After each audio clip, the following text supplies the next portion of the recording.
Yeah. I don't. I hope my stream is coming. It actually looks pretty good. I hope it's coming through okay. But okay, this is the thing. I was trying to switch uh, to my stream category from Mech Arena to books, right? Because actually we have a bookstore, right? And yeah, I need to work on it sometimes. And this is a good opportunity. Let's see. Am I getting audio? I'm wondering. Uh,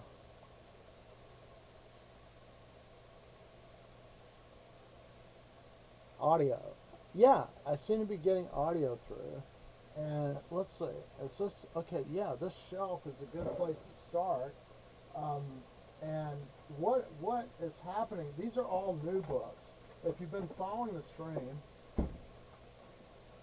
um, you'll know this shelf was completely filled with.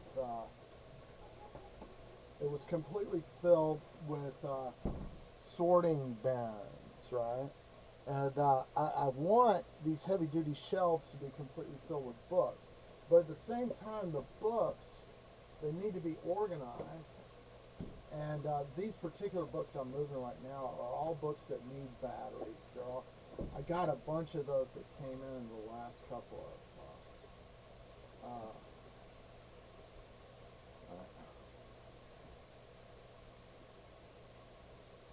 All right, so let's king in a stable. Oh, Jesus, the most influential Jewish guy in the well, I mean, this is something you should think if you hate Jewish people, is that Jesus was Jewish, like it or not.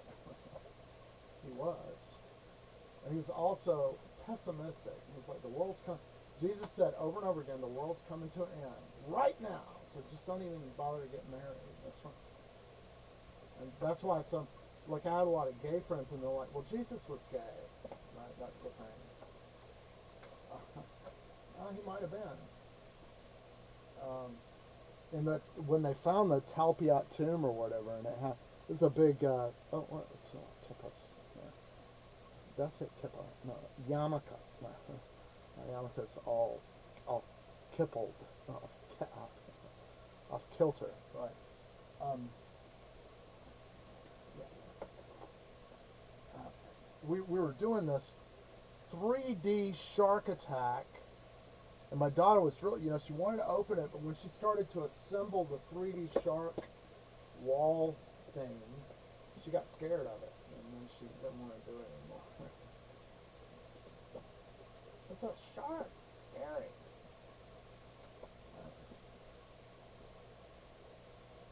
Yeah.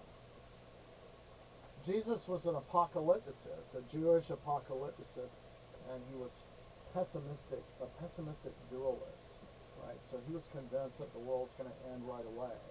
But yeah, he's like, this generation shall not pass before you see the Son of Man coming in glory. That's he didn't come. Yeah. And glory means wearing all your paraphernalia and stuff. A king, when he appeared in his glory, is all dressed up.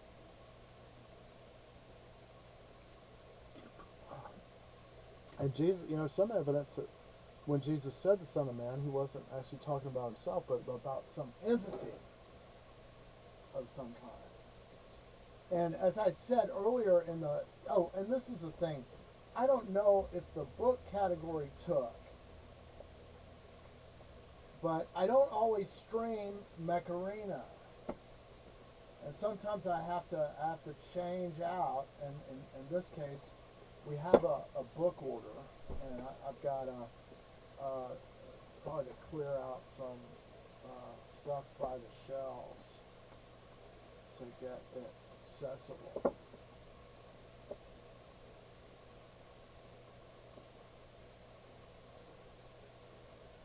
I gotta close this too. My phone was trying to start the stream out here, but it wouldn't start. I don't know. I gave up.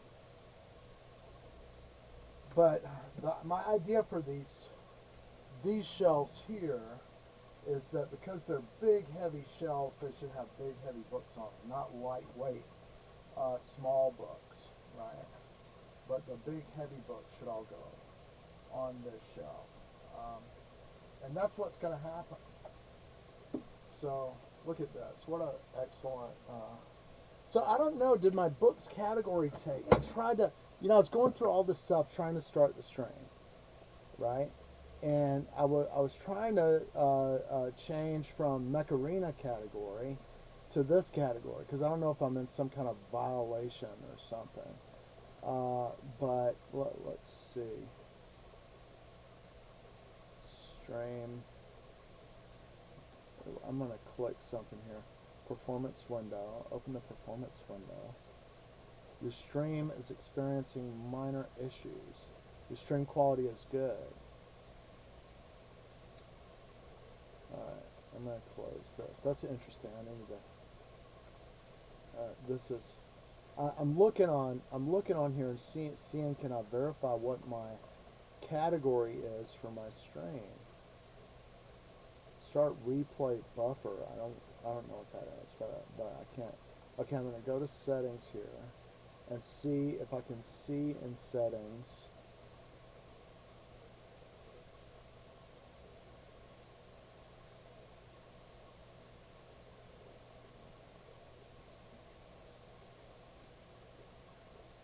General. Alright, automatically record when streaming. I want to do that. Keep recording when stream stops. Okay. Those are the things that I like to set under general.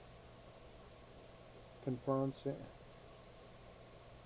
Restart stream labels. Okay, this is handy. Let's see if I can go in here. Stream labels has been successfully restarted. But see, I didn't get to edit the stream labels. Okay, let's see. What is this? Multi-streaming. This is not enough. Okay, upgrade to Ultra to get multi-stream. I don't need that. Going down to see if I can go.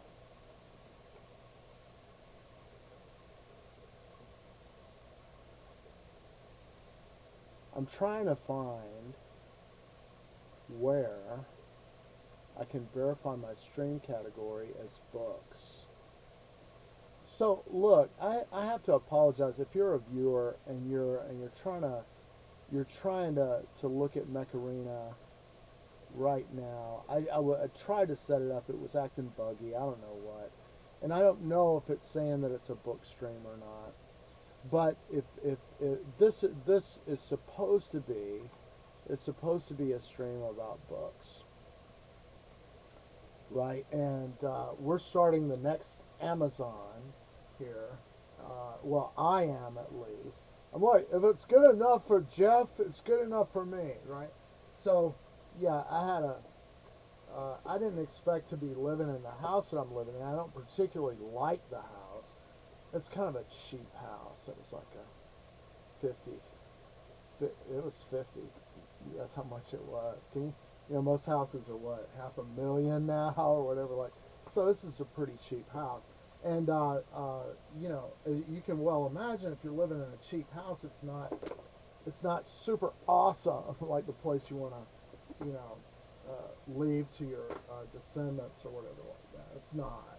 So I would like to eventually be able to get, and I don't want a mansion or anything like that, a super big house, but I'd like, kind of, just a comfy little, and not a, I sort of would like a single floor house, because going up and down the stairs with kids and stuff like, you're always worried the kids are going to fall down the stairs and, some Alfred Hitchcock thing is going to happen with the stairs or something.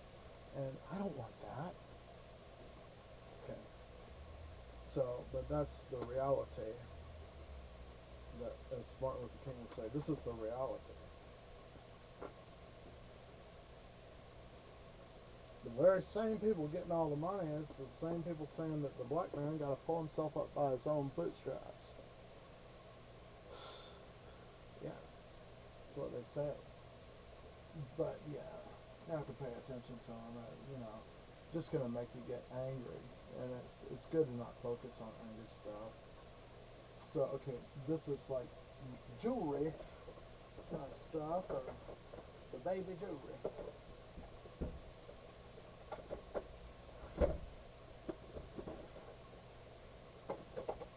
I have a little drawer system down here. Can stash that away in. But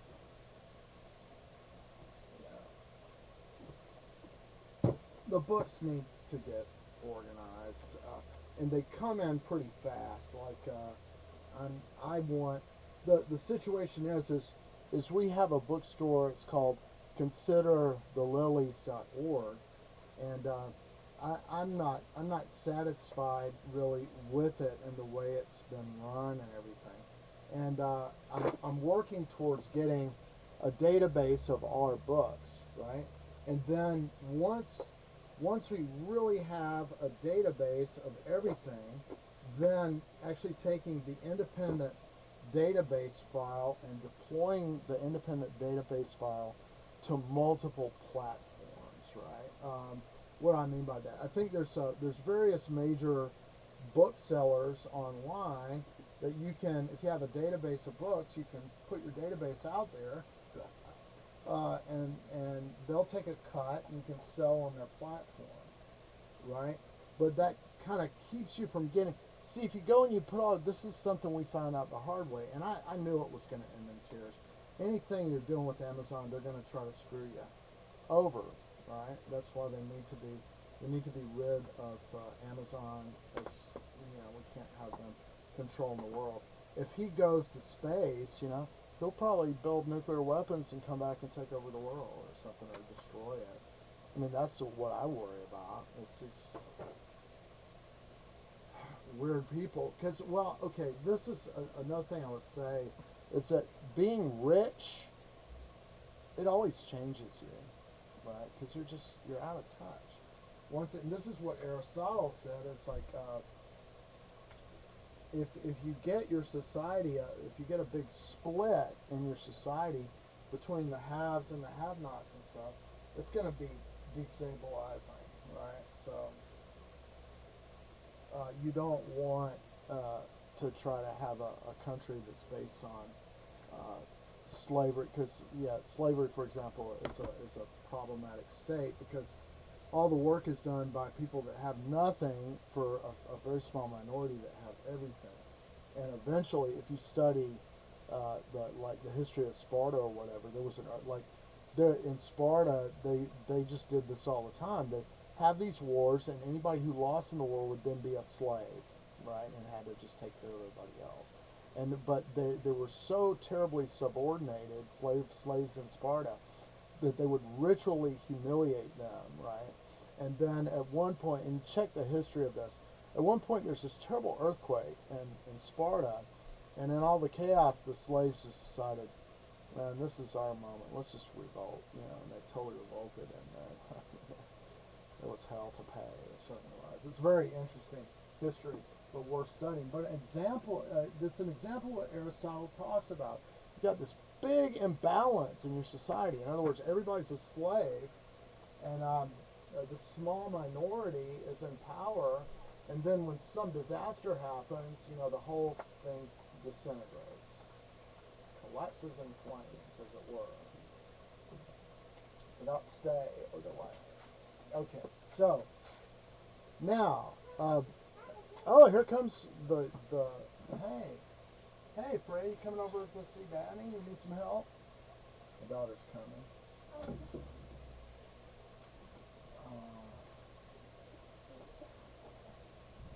I really need to get more shelves built out here. Look at this. It's a giant coloring and activity book of trolls. Isn't that cool? You want to come in here and play with Daddy? We don't have to do the troll book. We can do that later. She's got her farm toys and stuff. And we keep some of these out here, and that's a way to not have Mom get irritated by all the toys. But yeah, she's come out with, she picked out some farm toys or whatever. Oh my goodness, this is something that belonged to my mother. Right? The Essene Gospel of Peace, Book 4, The Teachings of the Elect.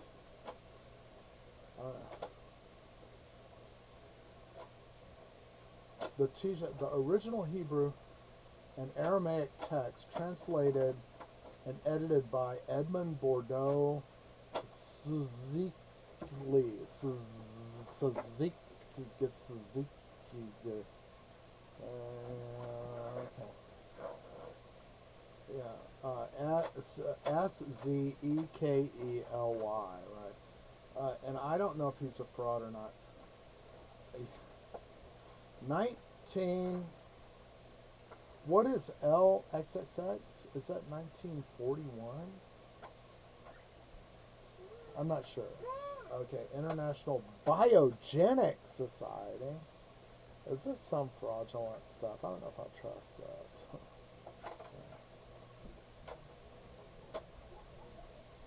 Some books by Edmond Bordeaux,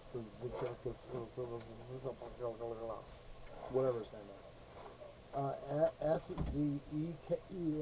It could be fraudulent.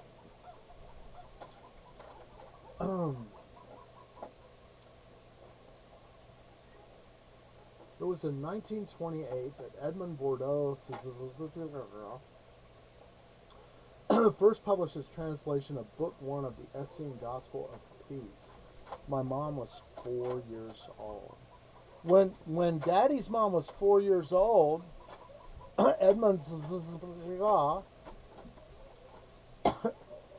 published the Gospel of Peace, an ancient manuscript he had found in the secret archives of the Vatican. As a result of limitless patience, faultless scholarship, and an unerring intuition, a story told in this book, the discovery of the Essene Gospel of Peace, the English version of this ancient manuscript appeared in 1937. And ever since, the little volume has traveled all over the world, appearing in different languages and gaining every year more and more readers. Until now, still with no commercial advertisement, over 1 million copies have been sold in the United States alone. It was not until almost 50 years after the first French translation that Book 2 and Book 3 appeared, and these also have now become classics of Essene literature. Fascinating. All right. Book 4, The Teachings of the Elect, will come as a surprise to those readers who are aware of Dr. Szekely's death in 1979. Wow, he lived a long time. If I were also a philologist,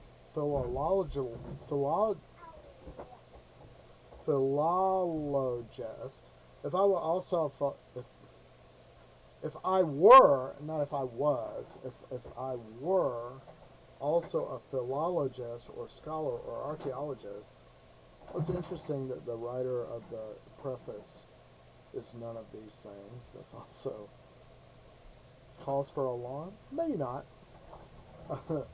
Or I might be able to provide some explanation, but I'm only his faithful famulus amanuensis. Famulus amanuensis, and the instructions he left me were clear and explicit. 2 years after my death, you shall publish Book 4.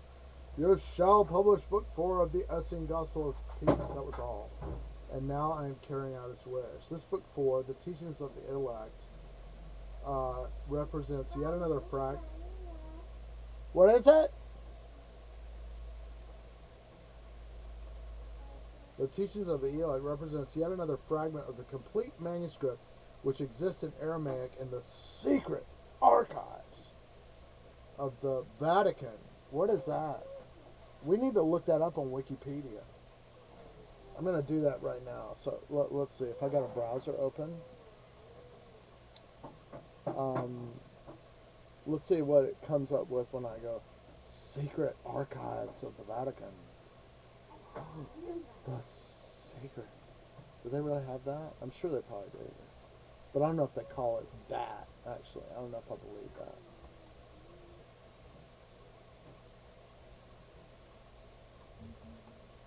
Okay, so I'll put in wiki so it knows I want a wiki. And then secret archives. I'm typing it in, folks. You heard it here first. Secret archives of the Vatican.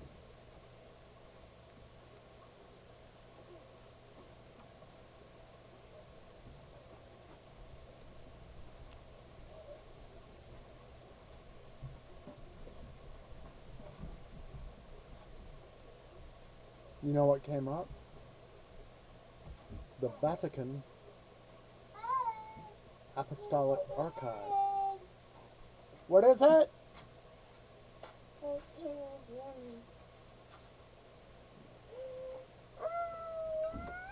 Yeah, you got a brand new, that's a special surprise Daddy brought for you. You want to go and paint? Why don't you go get Mommy to help you paint? Want to do that? You want to ask her? You want to paint here? I want to paint here. Okay, so Dad needs to get you some water and some paper, okay? And then we'll paint. Okay, here's your paper. There's Here. another one. Yeah, there's two of them. So we only want to get one right now, and you got some crayons too. Here's your paper. All right, now let me get you a cup of water. I'll be right back, folks. So this is, yeah, an example of spontaneity. That's what it is.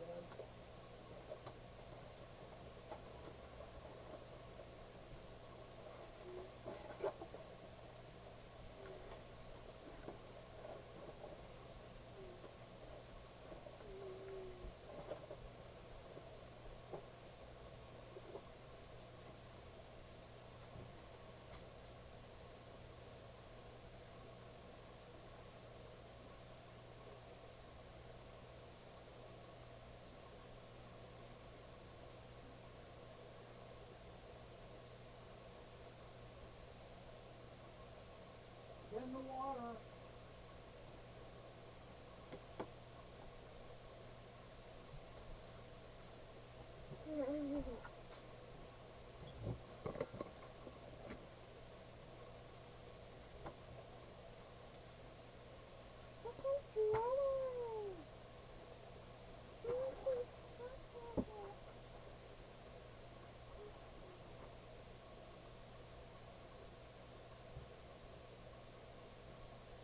Here I come.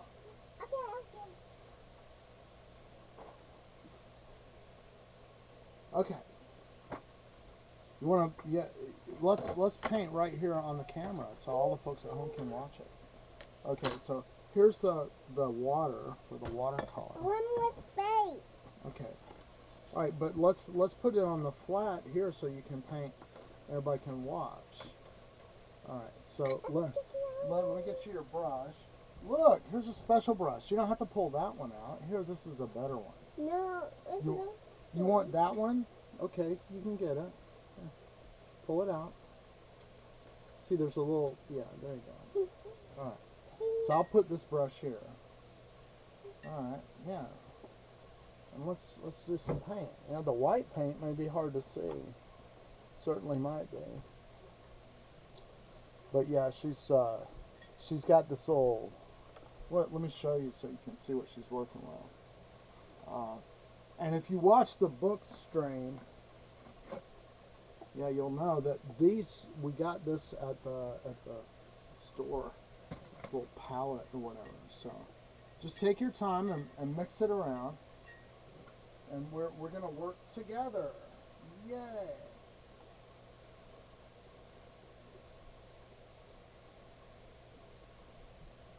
Shoot! Need to find the perfect shelf for books of a certain size. That's what I need.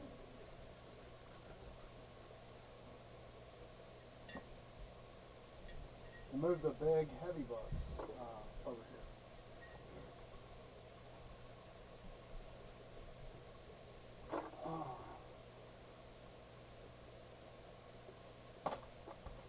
here. So yeah, our bookstore is called considerthelilies.org. But what my plan has been is,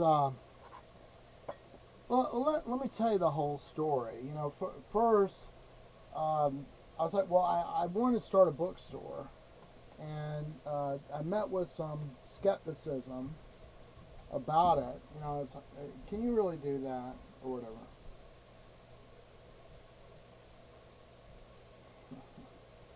My goodness.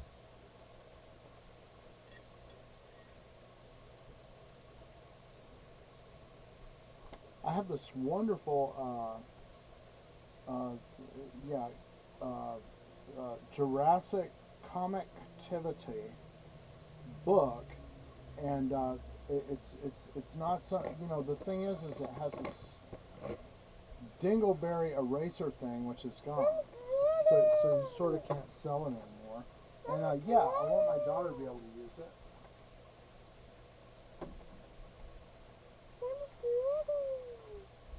Oh my goodness, she got the glitter. Careful. Alright, you gotta be careful with that. Oh no, the glitter. Alright. You just sprinkle. Dear, you gotta put the glue on first. Can Daddy get you the glue sticks? Yeah. So you can put on the glitter? Okay, let Daddy look for them. Oh, here are the glue sticks. Okay, so we're gonna do the glitter, but we're gonna do it right. Or if you can. Yeah, see, and if you watch the show, you know that this stuff came out. All right, look. So what? See how it fell off? We need to put glue, right? Please don't spread it around there. Well, you can spread it around all you want. Yeah, you certainly can, but please don't. All right. So look, here's the glue. Here's the glue, right? And now you can sprinkle the glitter on the glue.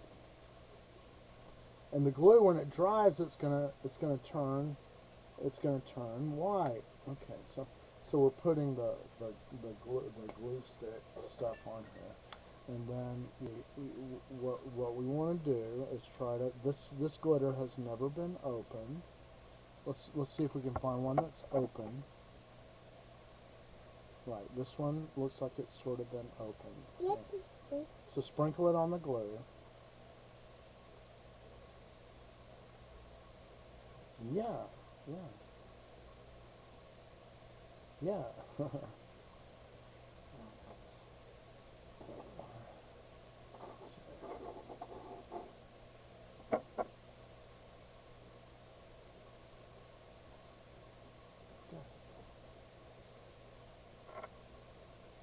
You want to open another one? Should have put it away, but it's okay. Let's put this ugly black glitter away. Want Daddy to help you open it? Let's see, any of these guys. Here, this one's open. Okay. Let me get that one since it's not open. We'll put it over here. Yeah. Alright, now. Alright, now. See, it's stuck on the glue. Good. Those are the open ones, the red one and the yellow one. We're already starting to shimmer with the glitter. Oh no, this one's open too, so I'll put it. We've got all the colors of the rainbow of glitter. This one's open too. So this one's open too. Somebody has found the glitter. So we're having the big art adventure here. We got 2 open blue containers of glitter.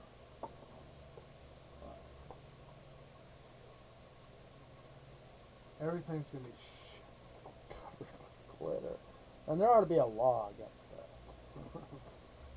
All my pants are like completely glitter. That's okay. Yeah, gotta adapt. You remember that on Ren and Stimpy? He meets Muddy Mudskipper. The Muddy Mudskipper said, "You want to make it in this world, you gotta adapt." Muddy Mudskipper. But I want to see Muddy Mudskipper.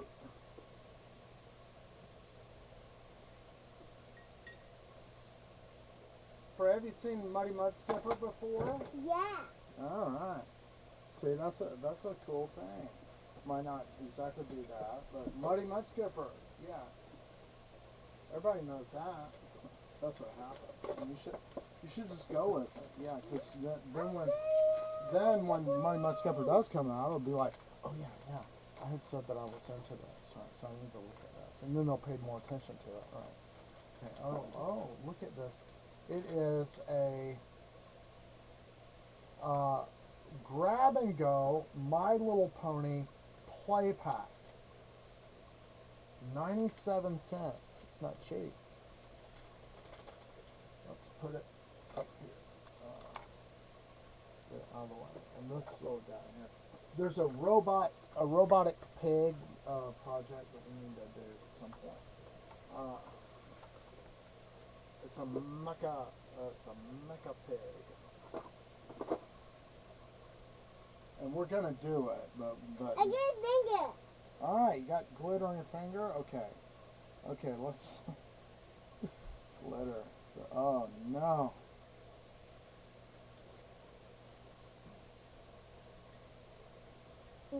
It's just like on Peppa Pig, isn't it? You remember on Peppa Pig where the teacher didn't want to get the glitter? She was scared of that. It's because it goes everywhere here, the glitter. You can never get rid of it. Some teachers are like, no, not the glitter.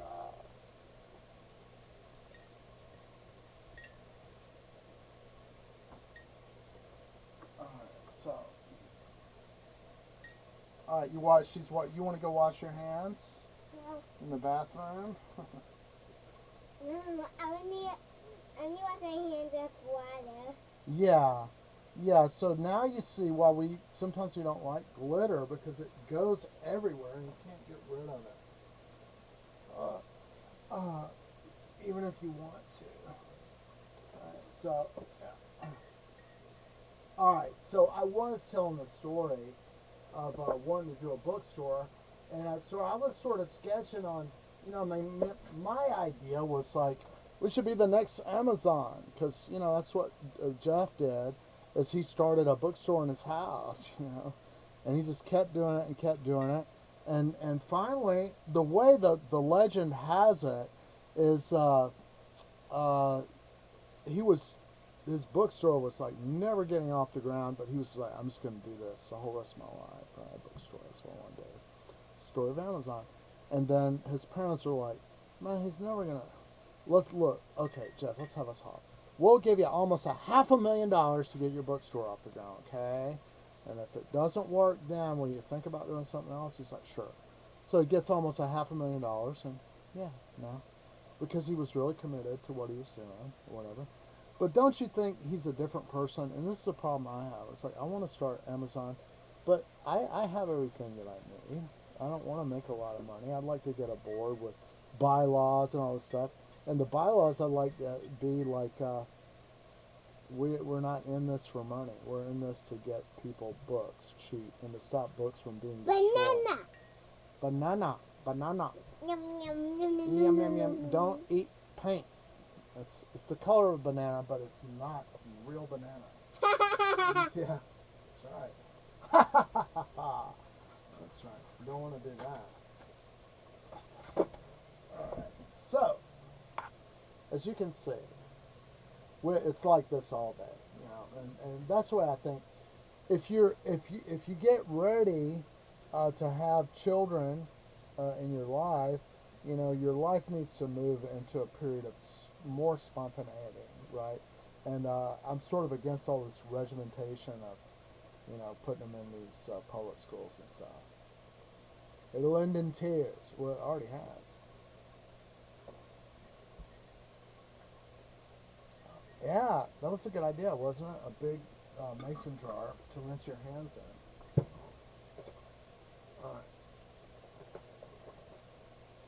I'm So. stuck. Okay, pull one hand out first, right, and then the other hand will come out easily. If both hands are in there and you're struggling to get out, it's not going to happen. You need to pull one hand out slowly and carefully. And then when it's out, like a snow cone cuts and straws. Like, who's ever going to need that? Probably no one ever. That you are Santa Claus. Sandy Claus. No, Santa Claus. Santa Claus. Who, me? Yeah. Cool. You guys got a promotion to Santa Claus. That's a pretty high office. Last time I checked. Daddy, find me. Okay, I'm looking. Where did she go? She's completely disappeared. Where could she be? Is she over here? Maybe she's under this book. No, she's not there. I'm talking about the way she looked, the way she acted, and the color of her hair. Where is that Freya now? I'm looking for her now, but she's not there.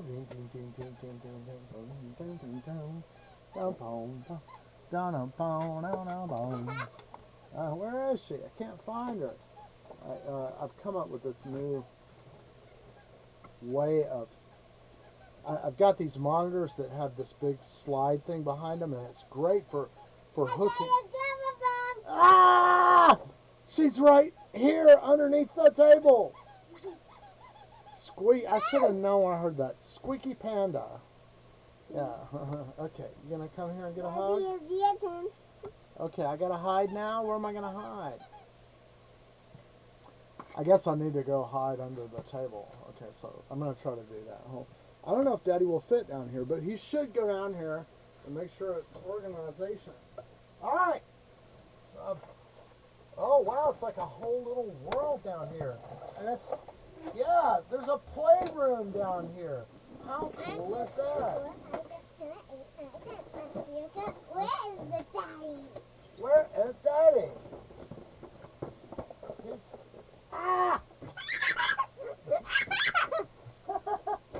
Hey, don't tear my little playhouse down. I just got down here. That's no fair. Yeah. And I gotta get it arranged and everything, so it'll be safe.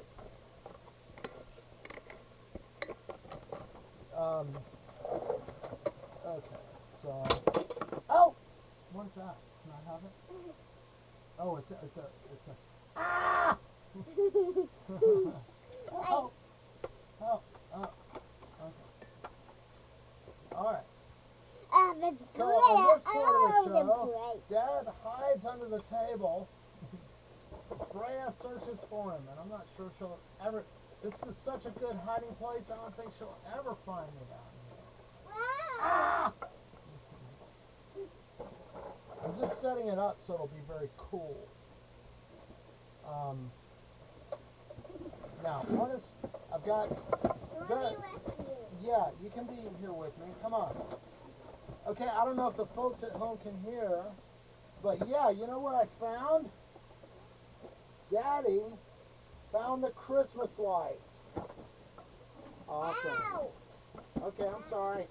It's kind of crammed down here. I hope it's coming over the stream okay. We're in here. Okay. Wait a They second. can hear me. Oh, okay. I hope they can hear us. I hope the guests at home can hear us. But That's gonna hear me. yeah, I needed to get down here because it's not situated like it should be, right? It's kind of a mess actually, and it could, it's really promising. Aha! I found you. Ah! I Ow. found you. Ah, she's pinching me out. Pinchy. Now it's my turn. Okay, it's your turn to hide. Okay, well let me scoot out of the way here. I see you. Ah! Hold on. I can't. All right. Okay, so That's a bigger place.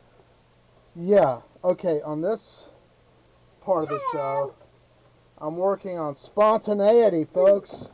Spontaneity. Right? Part of the deal with happiness is you need some spontaneity in your life, right?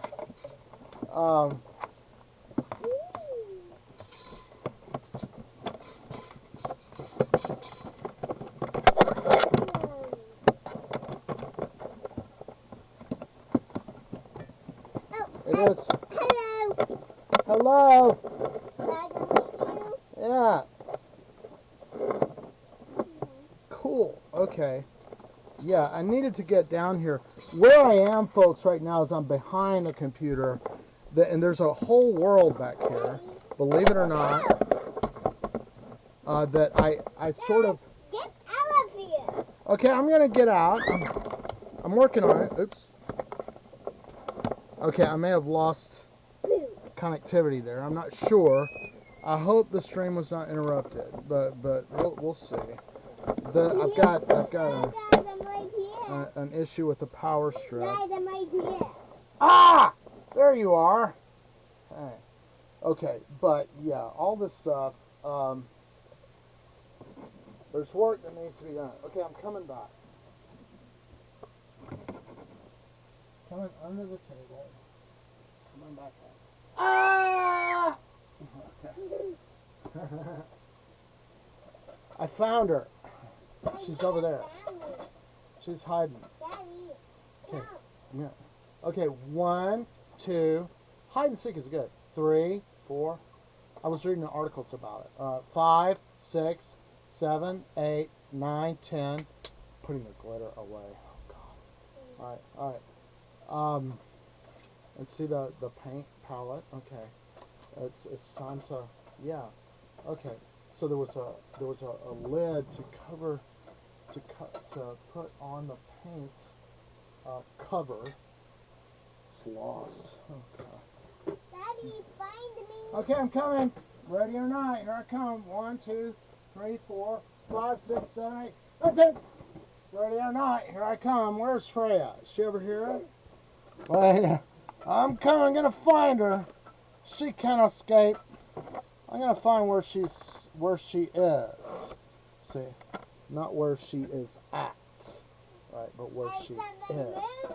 Don't end a sentence with a preposition. Someone moving. You know what? Someone moving. I see. There's a little house, a little green house, and it's moving. I wonder if Freya might be behind it. Move. Ah! Yeah, that's where she was. I found you. No, boo boo. Move. Oh, you found me. That's not fair. I'm supposed to find you. Oh, brother. Okay. So it turns out,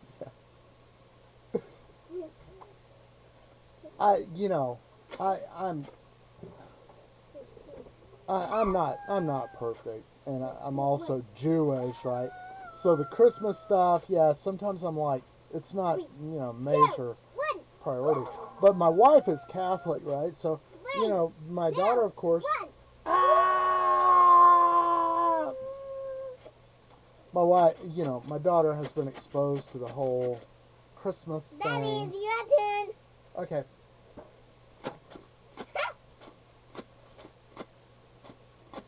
Okay. All right. So Daddy's got to hide again? Is that what has to happen? Yeah. Okay. Daddy's going to have to hide. Right. All right. So, where shall I hide? I'm not sure, but I need something from the little drawer system over there to tie up these power cords. I have a workbench here, and if my phone stream had worked, I'd be able to show it to you better. But right now I'm on a fixed camera. I'm using the laptop camera, and again, it's not. First of all, again, apologies if it says it's a Macarena stream. I'm sorry. Because I was trying to set it, and it was just kept switching. I was trying to go to books, because I have a book category stream, and that's where I talk about my bookstore. Okay, so I've got to hide now, and in the process of hiding, I'm going to try to get the books job done, which this whole room, the book room, needs to be in order. Yeah, and it's not trivial. There's a lot of stuff that needs to be done. It's not an insignificant amount of stuff. Look at the special box! Wow! Oh, poor little, I found a little lizard passed away down here. A newt, poor guy. I wonder what happened. He was lost in there. Couldn't find his way out. Dad, That's good so, night. so You sad. have to go somewhere else. Okay, I'm gonna go somewhere else. But I'm trying to deal with things here and there. I'm sorry. Working on it.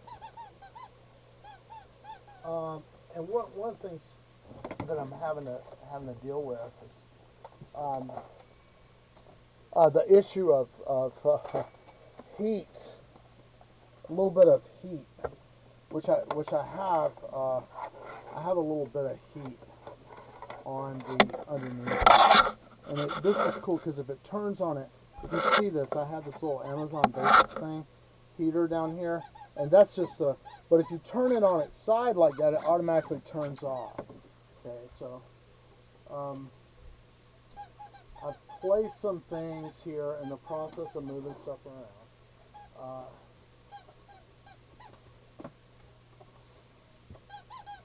And they need to be dealt with now. Okay. Betty's working on high. Yes. That's the camera. Okay, get out here. What I need before I can hide is this little rubber band and baggy ties. Rubber bands and baggy ties. More rubber bands and more baggy ties. I need rubber bands and baggy ties. That's what I'm trying to get. What? Yeah, I'm trying to get ready. Okay. Okay, I'm working on it. She just gave me the okay, so that's a good sign. But yeah, here I am. And I don't know what my audio is going to be like. But another thing, it's like, guys, happiness, right? When I have happiness, sometimes you just got to dive in and do things. And I know it's not perfect. I know it's not. No, it's not perfect. But even though it's not perfect, you know, that's you can't just say, well, I'm never going to do anything because it has to be all certain kind of a way or somebody's going to laugh at me or look down on me. Go ahead. That's all I can say. Laugh at me all you want. I'm never going to do it. At least I'm...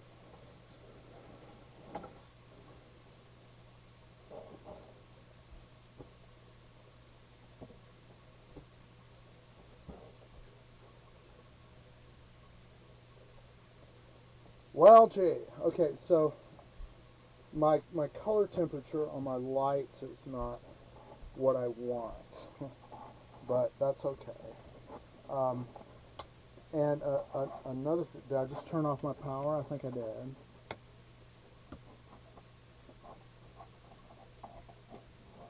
Yeah, there it's back.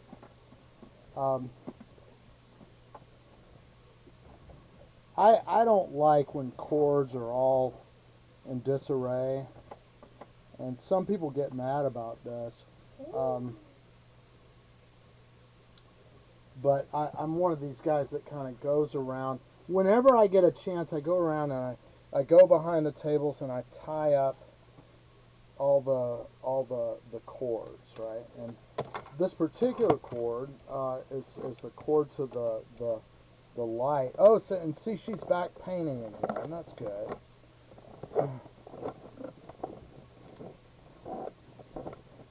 But me, you know, I'm back here. There's all this stuff that needs to be done to make the space as utilizable as possible, right? And I think there's even possibility for another work area back here, but it's going to take. It's not just going to happen by itself.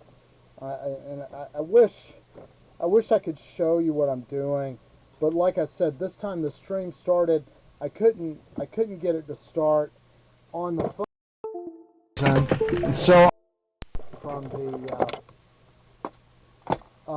from the computer itself. The computer itself fixed. There's a fixed camera. You need some help, dear? What's wrong? You just trying to wash your hands? Is that all? That's good. And scattering glitter over everything. That's so funny. Yeah. Um, so, yeah, you see, isn't that annoying? Glitter is so annoying.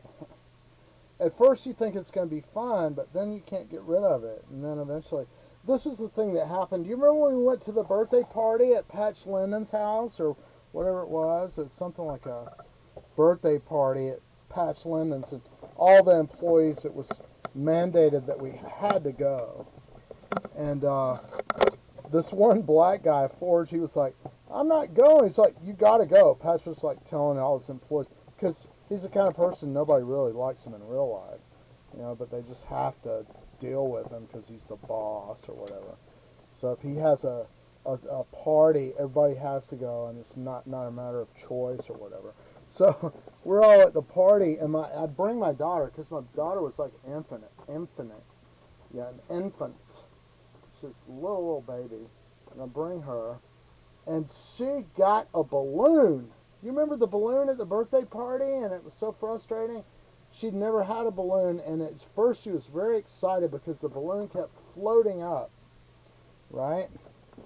And if you let go of it, it would start to get away from you and float up, right? And at first she just thought that was the most delightful. Go to the moon. Yeah, keep going up higher, up higher and higher. And she got really thrilled by it. But eventually, she got annoyed. She was like, no matter what I do, it's still gonna, I keep having to hold on to it. And then she got mad and she cried. Because the balloon, that annoying balloon, kept trying to go up, and she was very frustrating. I thought it was precious. Are you precious? Yeah. Yeah, you are precious. I'm probably so precious. You're totally so precious. Oh, and you guys, you would not believe. Are you a Valley girl? Yeah. How do you say that? Valley girl. Valley girl. Valley girl. She's a Valley girl. Okay, fine, for sure, for sure. Yeah, it's like totally. Can you say totally? Yeah, I am so sure. Yeah, she saw Valley Girl for the first time. She saw the video. And I told her, it's like, we're not supposed to say bitchin', right? Some people take that the wrong way. That's a bad word. But you can say, benchin' is okay. Yeah, but not bitchin'. Benchin'. Yeah. Valley Girl. Valley girl, he's a nana. Yeah. So, yeah, she was... And the thing is, you know, being a Valley Girl is a real thing. And how does my daughter know about it? She was watching YouTube Kids. I told you. Totally. Told you. I mean, like, oh my God. Right? Yeah. This is so grody. Yeah, the glitter is really grody. We don't like really glitter, but you gotta. It's a growing process. You have to learn that glitter is a bummer, right? Because on YouTube, when you're watching people play with glitter, it looks like it's all fun and games, but actually, it'll end in tears. That's the way it ends. You can't ever get rid of it. I take with it because we have this something. You can get rid of it because of why? Because we have to put some glue. You got to put some glue on it, and I'll stick it down, right? Is that right? Yeah. Oh, good.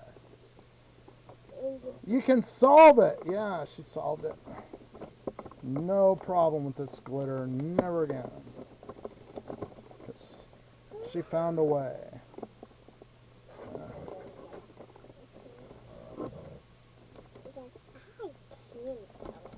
I'm dealing with this strapping down the cord situation back here.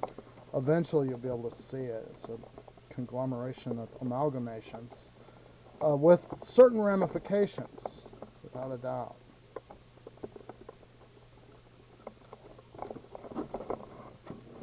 Okay.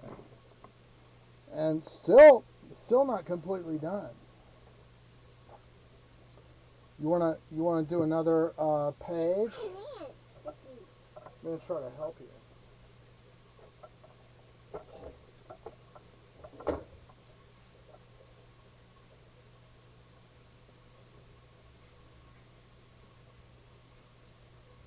All right. All right. So let Dad. I'm gonna help you with the glitter. Hold on, just a second. And this is what they do on YouTube, right? They dump the glitter down into the center of the book, so all the glitter that's not glued down. Black and white glue.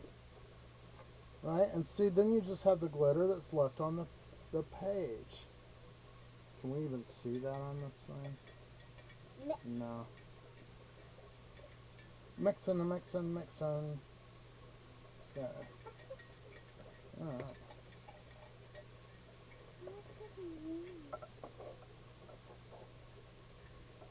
I'm making black feet. Look at this. You remember this?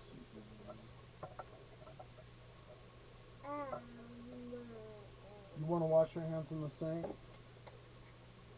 Let's cover this up. Alright. Come on, let's wash your hands in the sink. I'll be right back, folks. Hold on a second. Let me put on the be right back thing. Then Okay, come on. Let's go wash our hands.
Trying to see if I can get this glitter situation ameliorated quickly. All right. So yeah, look, we're on the be right back, and now we're gonna come back. hey, What? get out of my way. Oh, hold on. Okay. That's better. That's Where's my the. book? Okay, here it comes. I'm getting your book right now. Daddy, put it aside so it wouldn't get hurt. Okay. All right. So White and black. you wanna start a new painting? Okay.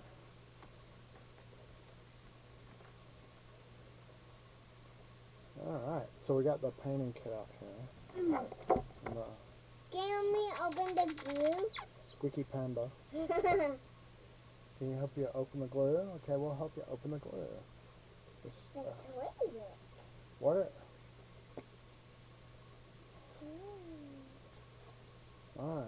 So you wanna hold, let me show you. You wanna grab this on the end, right? And that makes it come out. Oh, sorry. You really see want to put a lot of glue. Scaring me. You sure? So much glue. You gonna paint it? Hope she's gonna paint it. I hope she.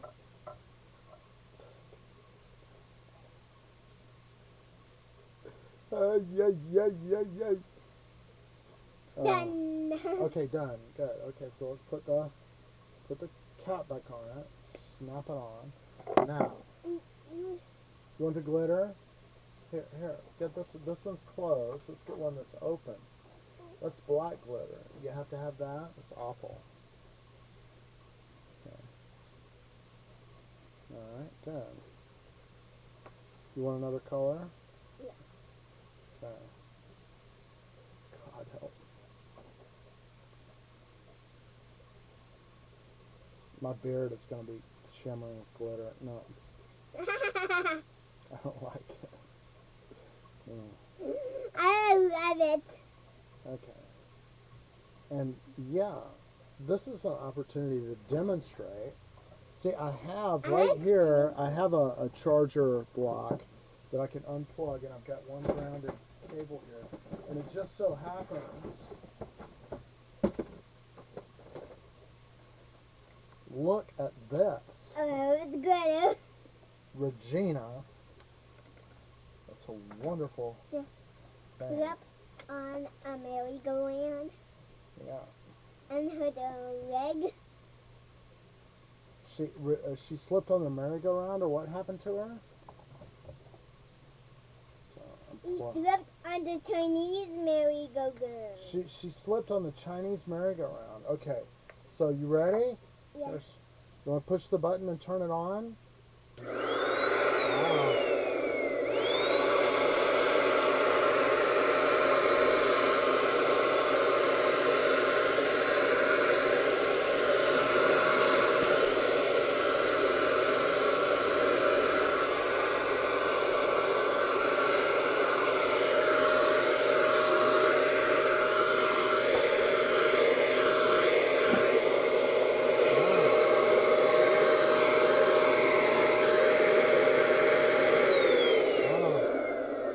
So it's a handy little vacuum, and you know, I'm so glad that this came up, because it was sitting there in a bin, you know, just asking to be used, and here we got the glitter cleaned up. Oh, let's see.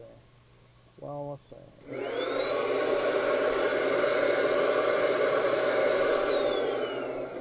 Yeah, good. And now there's your glitter, and let's show the folks at home, glittery.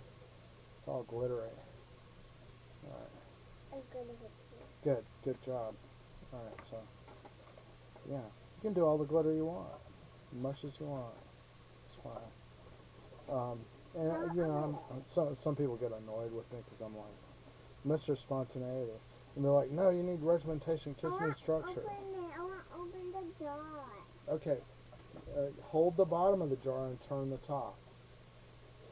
Turn it. You turn it the wrong way. Turn it to the left. So grab the bottom of the jar. So, all right, and Daddy's gonna help. Try it. Keep trying. Yeah. See, you're turning it. That's how you turn a jar. Right. An emergency. When somebody's having a heart attack and they can't open their nitroglycerin bottle, the baby opens it. It saves you. Okay. All right. So. I'd like some black soup. All right, she's making black soup. That's what we all need. Yeah. Okay, so she's getting the paint ready, watercolor paint. Coming up. Yeah. Welcome to the thrilling adventures of the thing, the show, which this is the Reading Cow from Another World book show. And I hope it doesn't say Macarena. If it does, I'm sorry. I love macarena. She loves Macarena, and yeah, we're doing the Macarena usually.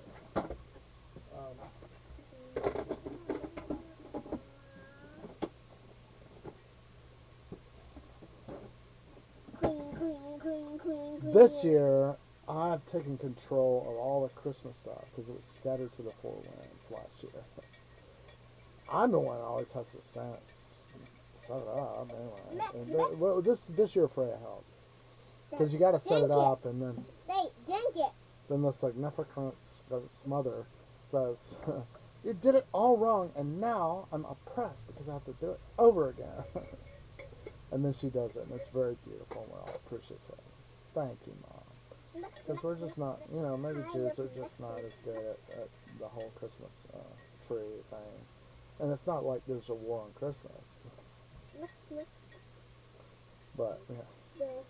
Yeah, I'm not, we're going to set up the tree. We're going to Christmas is not going to be canceled just because there's Jews. It's alright. You can do it. Yeah, And actually, you may not know this, but Jews are like,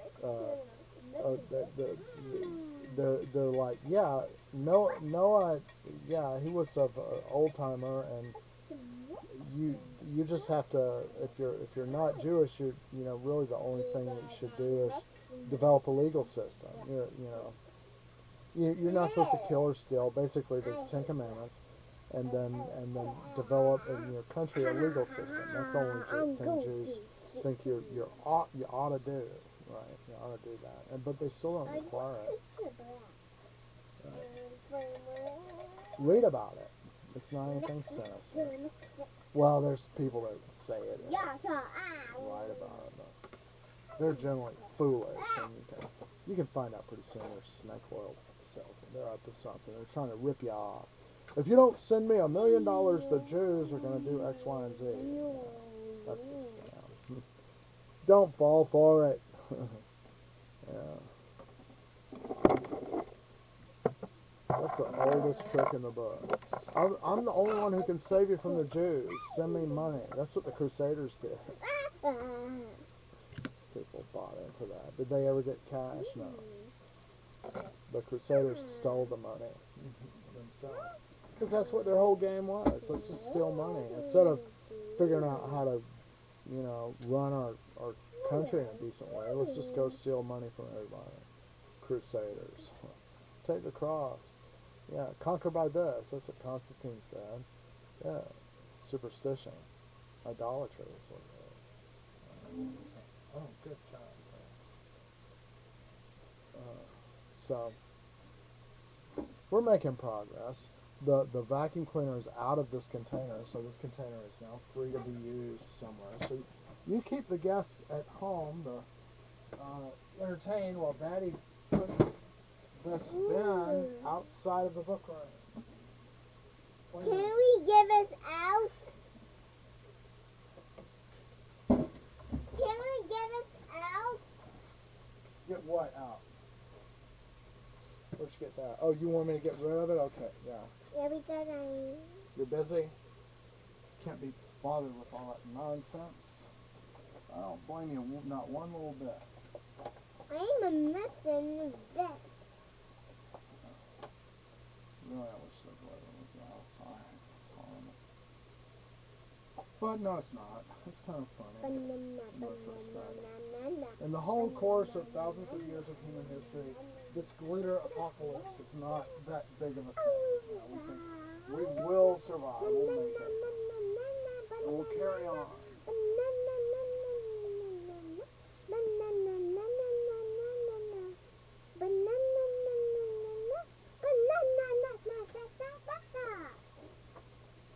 Now, what is this book we have? The Brainy Book of Handwriting. Check it out. Wow. That's for brainy people. Are you brainy? Yeah. She's super brainy. Right? And look, somebody, look. Let's we did that? Yeah, we can do it, right? So here's where you practice the words, right? And let's go here. Look, every evening Ellie eats eggs, and that's how you practice writing the letter E. Yeah, you practice writing it. And I'm supposed to have little writing utensils everywhere. You want to check it out a little bit more? Look at that. This is what's called cursive writing. Now today at shul we were trying to write some Hebrew. Daddy's my Hebrew handwriting is non-existent. I never actually kept a journal, and if I did, it would be in Yiddish before it would be in Hebrew. But today, one of the things I did is we practiced writing Hebrew, handwritten Hebrew. Okay. Wow, it's really cool.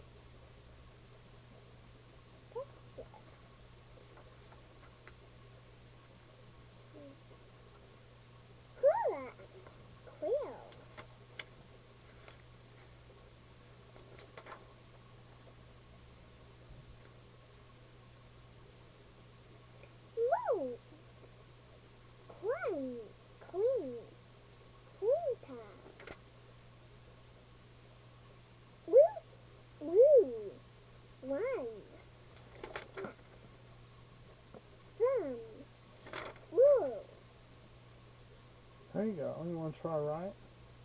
Same. Two tigers tickle each other's toes. Utala, Luakia. That's cursive writing. It's the first time she saw cursive. Isn't it all curvy and pretty? How wonderful. Keep trying. Don't give up. Don't want to do that. Where's my painting section? Ah, there. No. Penguins You want to show mommy? no. Oh, okay. All right. Here, she wants to, I was hoping that we would transition into something else. But yeah, that's right. This is grades K through 2, and I should even do this. Right? And this is the thing. What I'm going to do right now is, here, I've got the second grade handwriting book, and I'm going to try to do a little bit of the exercise. Let's see. Yeah, and luckily it's in pencil, and it's showing me how to make an O, right? And what I'm doing is somebody has written in the book with pencil, right? So this is how to make an O. And if you get to know me better, yeah, my early childhood education was very spotty. Well, no, I had to change schools a bunch of times. First I was put in daycare at Wee Wisdom at Darrell Drive and Columbia Drive, and then I got sick a lot, and so Mom took me out. And I remember the ear infections, because here's a story. People say you can't remember, and I say you can. Right? Okay. There's a piece of driftwood that my mom had. All right. See, Daddy's doing it. Okay, I'm trying to, because Daddy's handwriting is no good either. And, maybe it's going to help my handwriting. But I was at Wee Wisdom, in 1964 I was 1, in 1965 I was 2, right? So, and I remember that I was at Wee Wisdom, and I've mentioned that on my stream before, some lurid details or whatever, and that when I was at 1 year and 8 months, I got a new swing at Wee Wisdom, and all the kids were going on the swing, and then apparently the adults were the teachers were like, these little ones shouldn't go on that, it's too high. If they fell down, they blame us. So there's from now on the small ones can't get on. I was like, oppression. That was the beginning of my protestiest beginnings, right? But then I went to Jean Carver's, which was the next door, the big fat lady next door, and I have a couple of good stories from being at daycare with her. But most of the time the drill was like, you go, you watch until soap operas come on, which is like Johnny Quest would get over. I want to get the TV guides, because I remember we were watching Johnny Quest, and I was scared of it sometimes. And then they give you some sugar Kool-Aid or something, and you have a sugar crash or whatever, and then they put you down for a nap. I thirst. I must have diabetes. Good. See, I'm doing the exercises, and what is it? This is the Brainy Book of Handwriting. Right?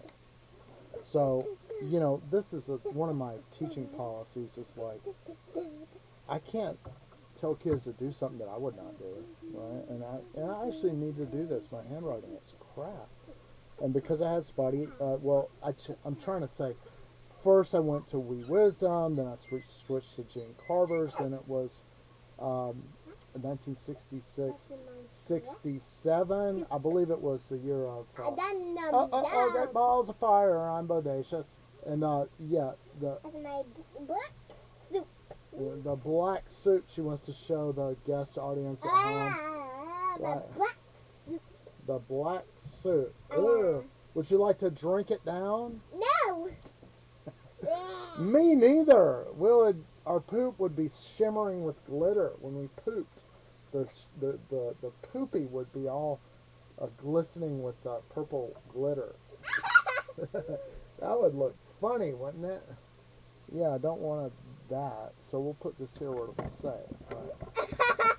Don't want it to spill and drop down her mouth. But yeah, okay. So what happened is, 60. I believe it was 67, and I'd like to check the TV guides.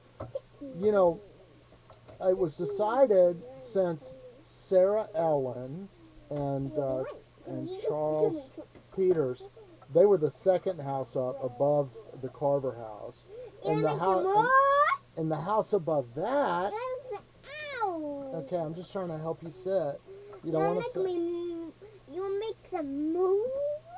Make some movies? Yeah. That's what we're doing. We're making movies right now. We're live on the stream. See, it says live, end stream. That's the button that says. Okay, so why don't you? Here's your show right now. Do you have a puppet or something you can show? You know, something you want to show the guests your artwork. There, she made. See the shimmering. Right. The joy of learning and crafts and artwork. See, she did it. Right. Hey, how about we read a book? What was I scared of? No, we already read it. Oh, we already read that. Okay, so Daddy's going to do his handwriting work in the Brainy Book of Handwriting while you're busy with something else.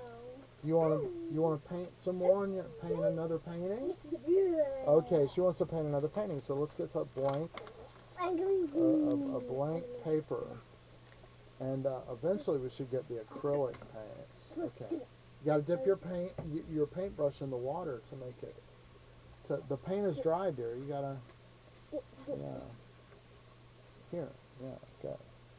And you can paint it wherever you want. So yeah, this is interesting. Like, I'm starting to get into it. And I know I'm ADHD, but I know what I'm talking about. What I had said is that, 66, I was at Jane Carver, 67, because Sarah Ellen Peters and Charles Peters, and what were Don and Paul Osborne? It's like Rhonda or something. The neighbors above the Carver's house Let me open this. on 1907. Okay, here you go. Here's your glue stick. Alright, so Daddy wants to paint too, right? You know, since, I guess it was really not Don and Paul's, look how bright Daddy's orange is, isn't that? You see the way Daddy did it? Isn't that a bright orange? Yeah. And look, I'm going to make a yellow now. I washed it out, and look at that. See, my yellow is very bright.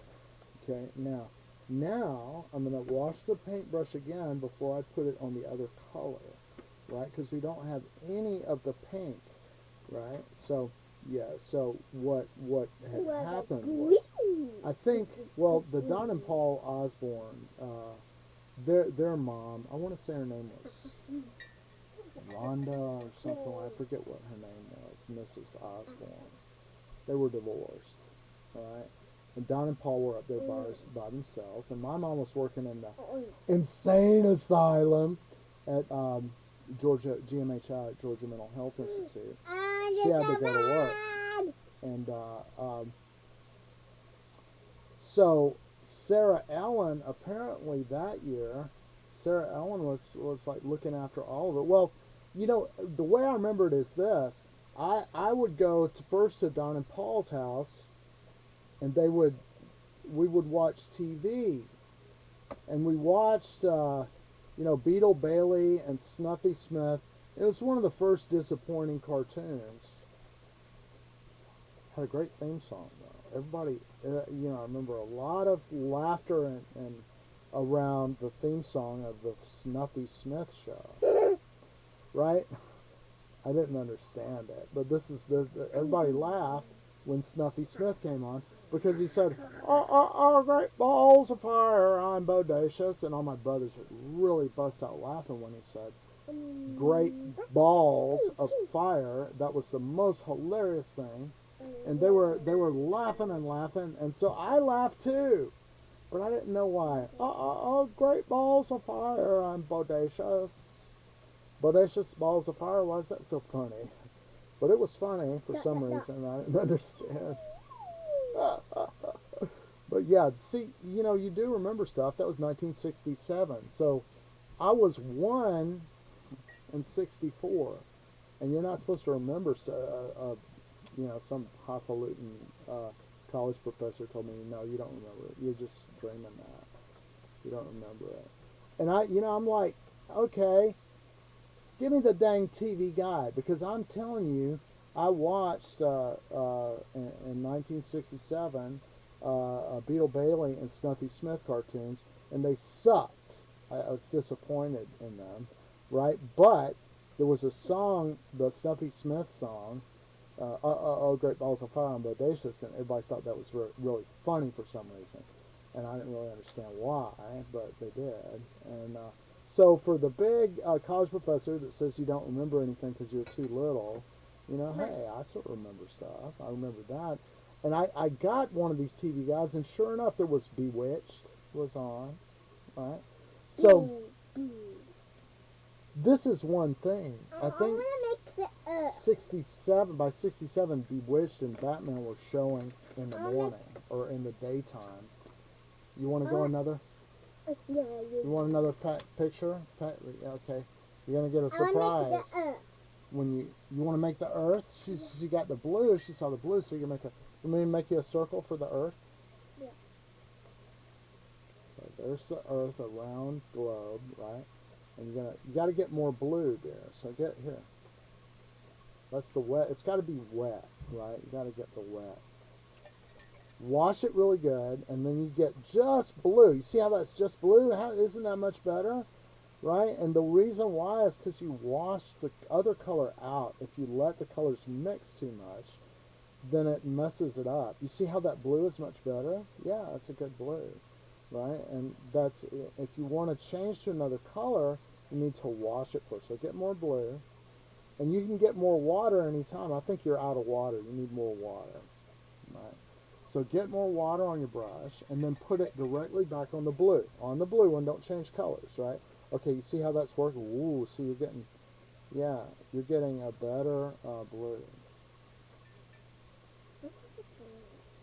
Okay, but good. Now you need some. Oh, and here's the continent. She's painting the continents now of the globe. Isn't that wonderful? Yeah, isn't that interesting and spontaneous and wonderful, right? So, but yeah, and this is the thing too. One thing I'm trying to share, and I got some real criticism at the beginning of this year about teaching the way I'm teaching here. I said, here's the Brainy Book of Handwriting, and she got into it for a few minutes. But she really wanted to go back and paint.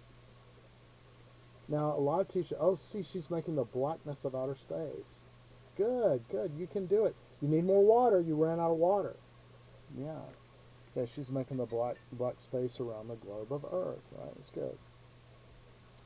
Very talented. Did you learn that on Professor Binox a little bit? Okay.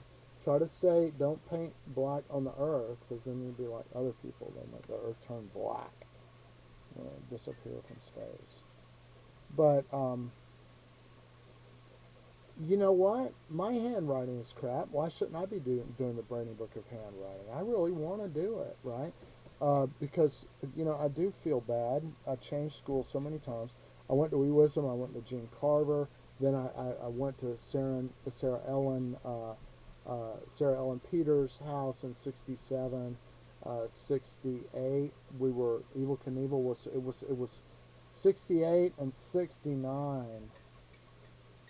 We were up there, and there were 5 kids up there, sometimes 6, right?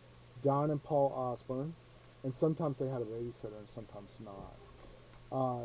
And Melanie and Lisa Peters were up there, and then there was a girl the next house up, Melissa, that moved in for a while, and my brothers had Playboy magazines. So yeah, I was finding that. Can you imagine a kid that age and got a, I had at Melissa's house, right? I had, I knew there was something interesting because my brothers were looking at these Playboy magazines. Well, check the date. Liv Lindland was a famous, I think she's Norwegian I or bet something. some stuff. She was a famous centerfold girl, and here I am, a little kid, and I had the centerfold or whatever, and a film canister. I folded up the centerfold and hid it in a film canister because I knew that you're not supposed to have that, But I knew that everybody wanted to have it, right? And then I went to, it's like, I don't want to get caught with this, so I went to. Yeah, I love my beard too, right? I went to Melissa's house, and I love you too. And there was I'm not even 6 years old, and I had a centerfold picture, and it's hidden in a film canister. And if anybody ever doubts this, if the aliens comes after the nuclear holocaust, go to 1907 Rosewood Road, and then go to the next house up the hill, next house up the hill, and then the next house after that house, and then the next house. And on the side, there was a cinder block. There was a vent into the basement, and it was a newer house that had cinder block foundation instead of a granite foundation, which a lot of those houses have, right? And the open cinder block hole was there. I was like, I want to get rid of this centerfold of Liv Lindland before one of the big people catches me with it, because I knew I wasn't supposed to have it, because I had been told that. Don't you ever bring naked pictures around. But my brother sure had them, So I dropped the film canister with a centerfold of Liv Lindland, and because I just wanted to get rid of it, I felt too guilty, right? And I dropped it into the center block, and it went down into the wall.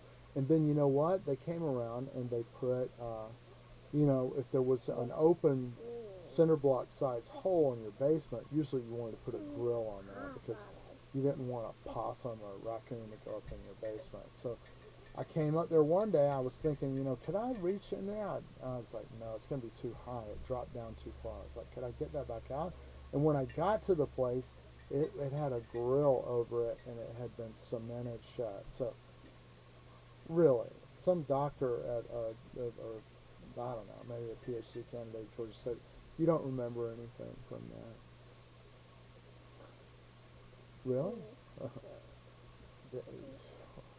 I remember a bunch of stuff, thinking it over and stuff, and I made the solar system. Let's see. I'm gonna look her I made the solar system.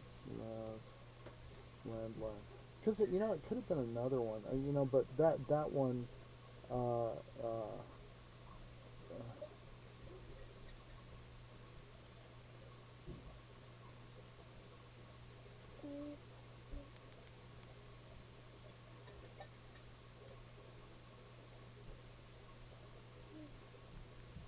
don't want to bring anything up that my daughter might see, so I'm being really cautious here. More black. Yeah, she's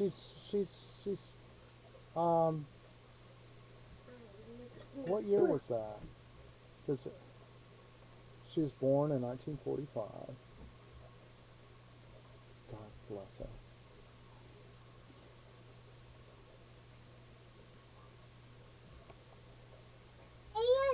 Man. 1971. So it couldn't have been 67. That must have happened when I was already in the first grade. Let's see. Okay, I'm almost certain I went at the age of 6 to the first grade. So let's figure that out. I was 1 in 64, 2 in 65, 3 in 66. Yeah, I was at Jane Carter's. 4 in 67, 5 in 68 and 6 and 69. And I'm losing my attention deficit, early onset Alzheimer's and dementia. Yeah, I'm losing it. And so my nutritious diet is causing my mind to get clearer and clearer and don't feel away. So, yeah, it could have happened in 68. Let me do it again. Okay. I was 1 old, 4 years old in 64, because I was born December of 63. So, I was 1,000 years old. I was a mom. you were 1,000 years old and you were a mom. Let's hear more about this, because we know Carl Jung said that we're reincarnated. And this is a video games. And you were 1,000 years old, though? You were saying, tell me more about that when you were 1,000 years old. Was that on the video game you were 1,000 years old, or do you remember something? The collective unconscious? Yeah, maybe she's a I remember something. You remember something. What do you remember? I told you, she said, give me my Groucho when she was 2. Now she forgot when she said that. I brought out the Groucho glasses, right, again, and I said, what are these called? Because she did. I could be lying, right? But I'm not, right?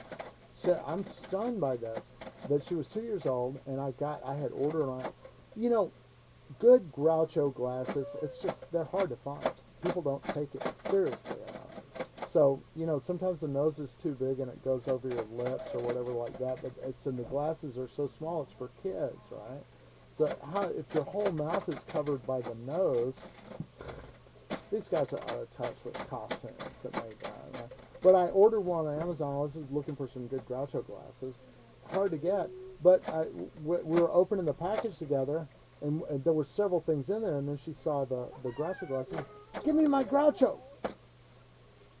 I was amazed. I was like, how did she know that was so? How does she even know the word Groucho, right? But now she insists that she doesn't. If I show her Groucho glasses, she's like, oh. I said, what do you call this? She doesn't. Isn't that amazing? But I could be a schizophrenia hallucinatory. Some people would say that. You were infected with schizophrenia hallucinatory because your mom worked in the insane asylum. She did work in the insane asylum. But, maybe, yeah, not. But, okay, so, Liv Linlin was born in 1945. She's a model, and I had a centerfold of her in January 1971. So, 70. 9. You can remember stuff. I dropped that down. Where is the? Hold on. We don't want to spill it. Okay, so Daddy's going to take control. Or you want to paint the sun project? Okay. Well, she's done a beautiful. She's done a beautiful painting here of the Earth and space. So let's put this away and get. Come on, let's get your son over here so the folks at home can enjoy. Yeah. Okay. All right. She's painting the sun. She found the sun mobile thing, and we're gonna do it, right? Look, we got this spontaneity, right? It's right here. Paint your own solar system. That's what we need, right? And we're gonna put the pieces out here. And we're gonna paint them right up, all you want. I'm trying to see if the mobile string. Oh man, there it is. The mobile string is still there. Let's see if I can figure out how to do this. Okay, so.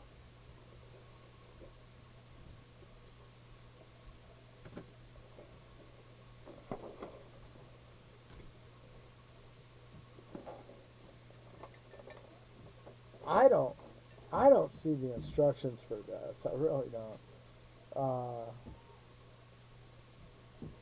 Uh-oh. Somebody shouted. We're doing an art project on the internet. Yeah, why don't you join us, Mom? Yeah, okay. So you're gonna go eat something? That's fine. Spontaneity. That's what we're trying to teach about. Okay, and yeah, okay, but you don't. Do you want to paint the thing? Where's my solar system? Your solar system? It's here. It's right here. Where's Your sun? my book? Which book? My note. Your notebook. Here it is. Oh, Here it is. All right. Yeah. You want to show mommy? I go book. All right. So, this whole solar system project has drawn out endlessly. It's like I don't know why we have to dread it so much, but you can see this as an opportunity to get closure on things, right? So this thing needs more yellow paint. I don't know. Does it have to be yellow? I don't think so. I'm dipping. See, now I need to do watercolor painting.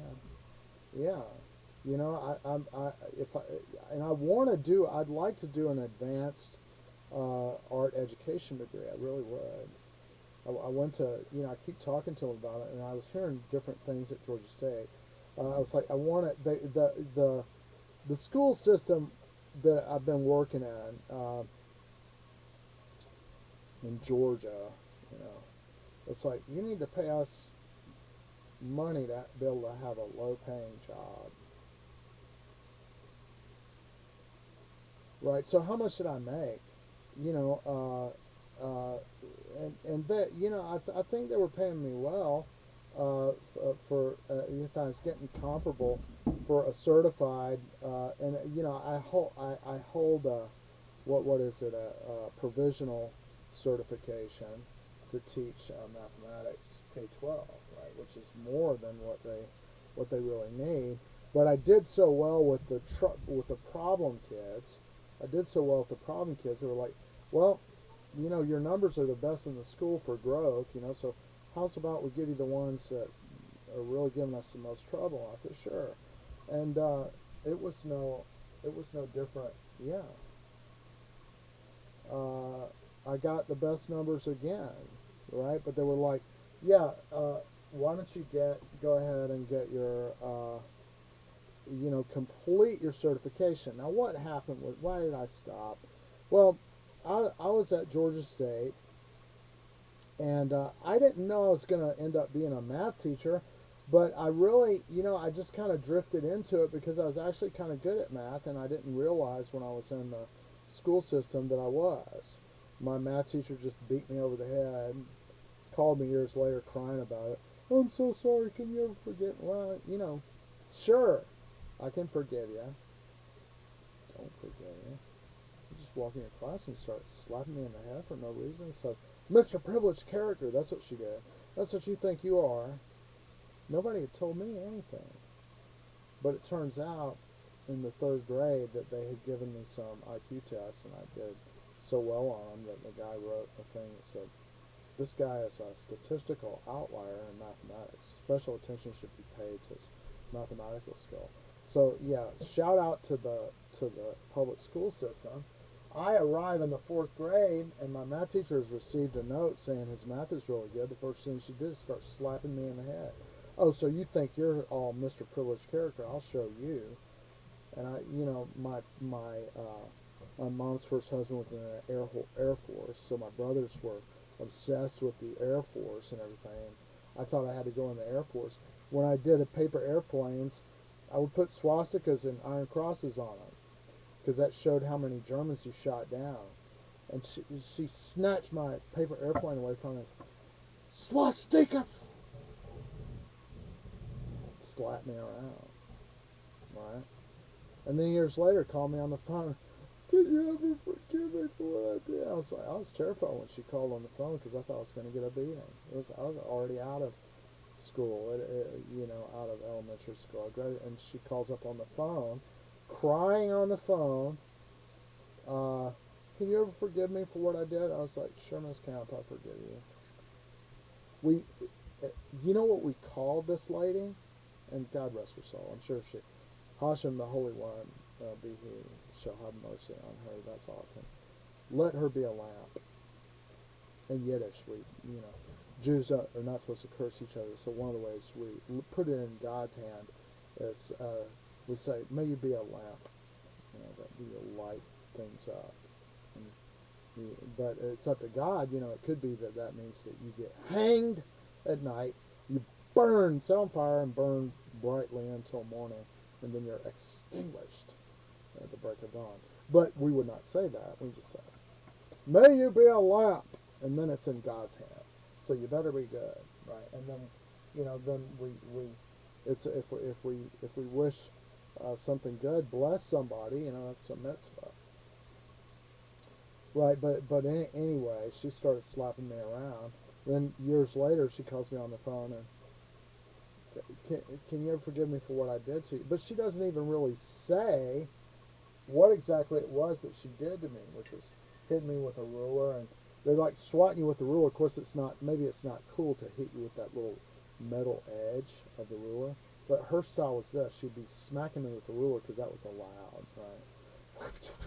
Smacking me with the ruler when I was in the fourth grade, right? just because, and in the smacking, she would turn her wrist sideways and hit with that metal edge. It was allowed, but here's a problem.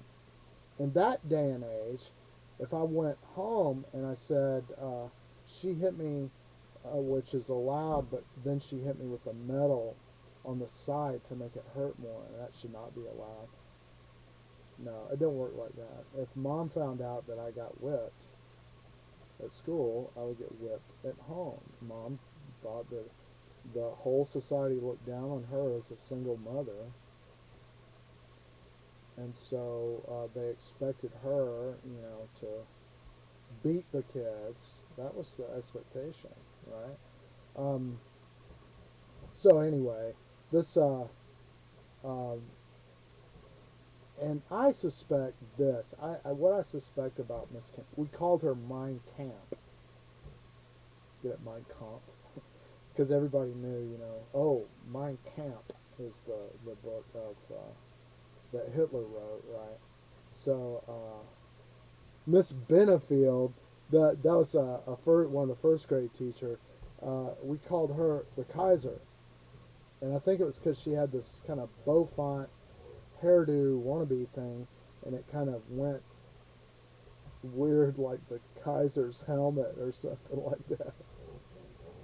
So, Miss Benefield was the Kaiser. And Miss Thompson, another first grade teacher, she never got a nickname. We just called her Miss Thompson. And Miss Hurst never got a nickname. Miss Goodson never got a nickname. But Miss Benefield got the Kaiser. And Miss Camp got Mein Camp. So clearly, okay, if the kids name you after the biography of Hitler, I suspect that he didn't write that himself.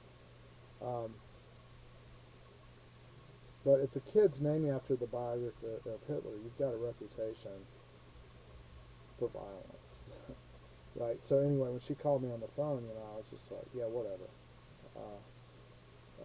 I don't understand why you did that to me, really. But I do know that you singled me out, and that you hit me really hard, and it hurt, and I couldn't tell anybody because I would get beat more. Right.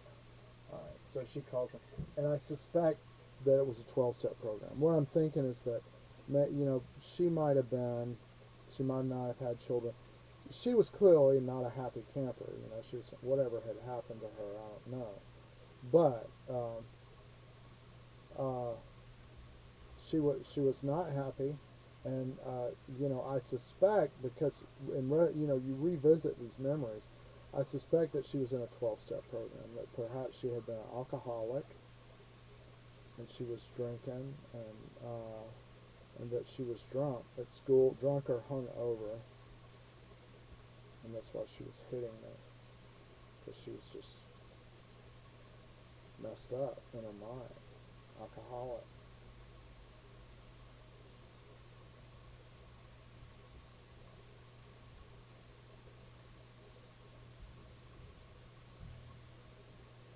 As a result, I was like, well, I'm going to be a comic book artist, because we that we're all big fans of Peanuts and Mad Magazine and stuff. And I thought, well, I so am not, and this is a problem about engaging kids. The public school system, the arts, they don't put much emphasis on it, and yet kids are looking around. There's art all around them, right? Top to bottom, there's art, and so I was thinking, well, whatever all this is we're doing in school sucks. And I don't want to have anything to do with it, so I'm going to be a cartoonist or an artist or something. As you get to know me, you'll find out all these stories. But so when I was at school, I would draw little comic book characters or cartoonish characters, or try to draw Snoopy or something like that. And a lot of people did. It was sort of, Snoopy was really popular. All the teachers tried to. Good teachers tried to learn how to draw the Charles M. Schultz. I know nothing. I see nothing. Remember Schultz on Hogan's Heroes? Yeah. A German guy I went to high school with, Ben.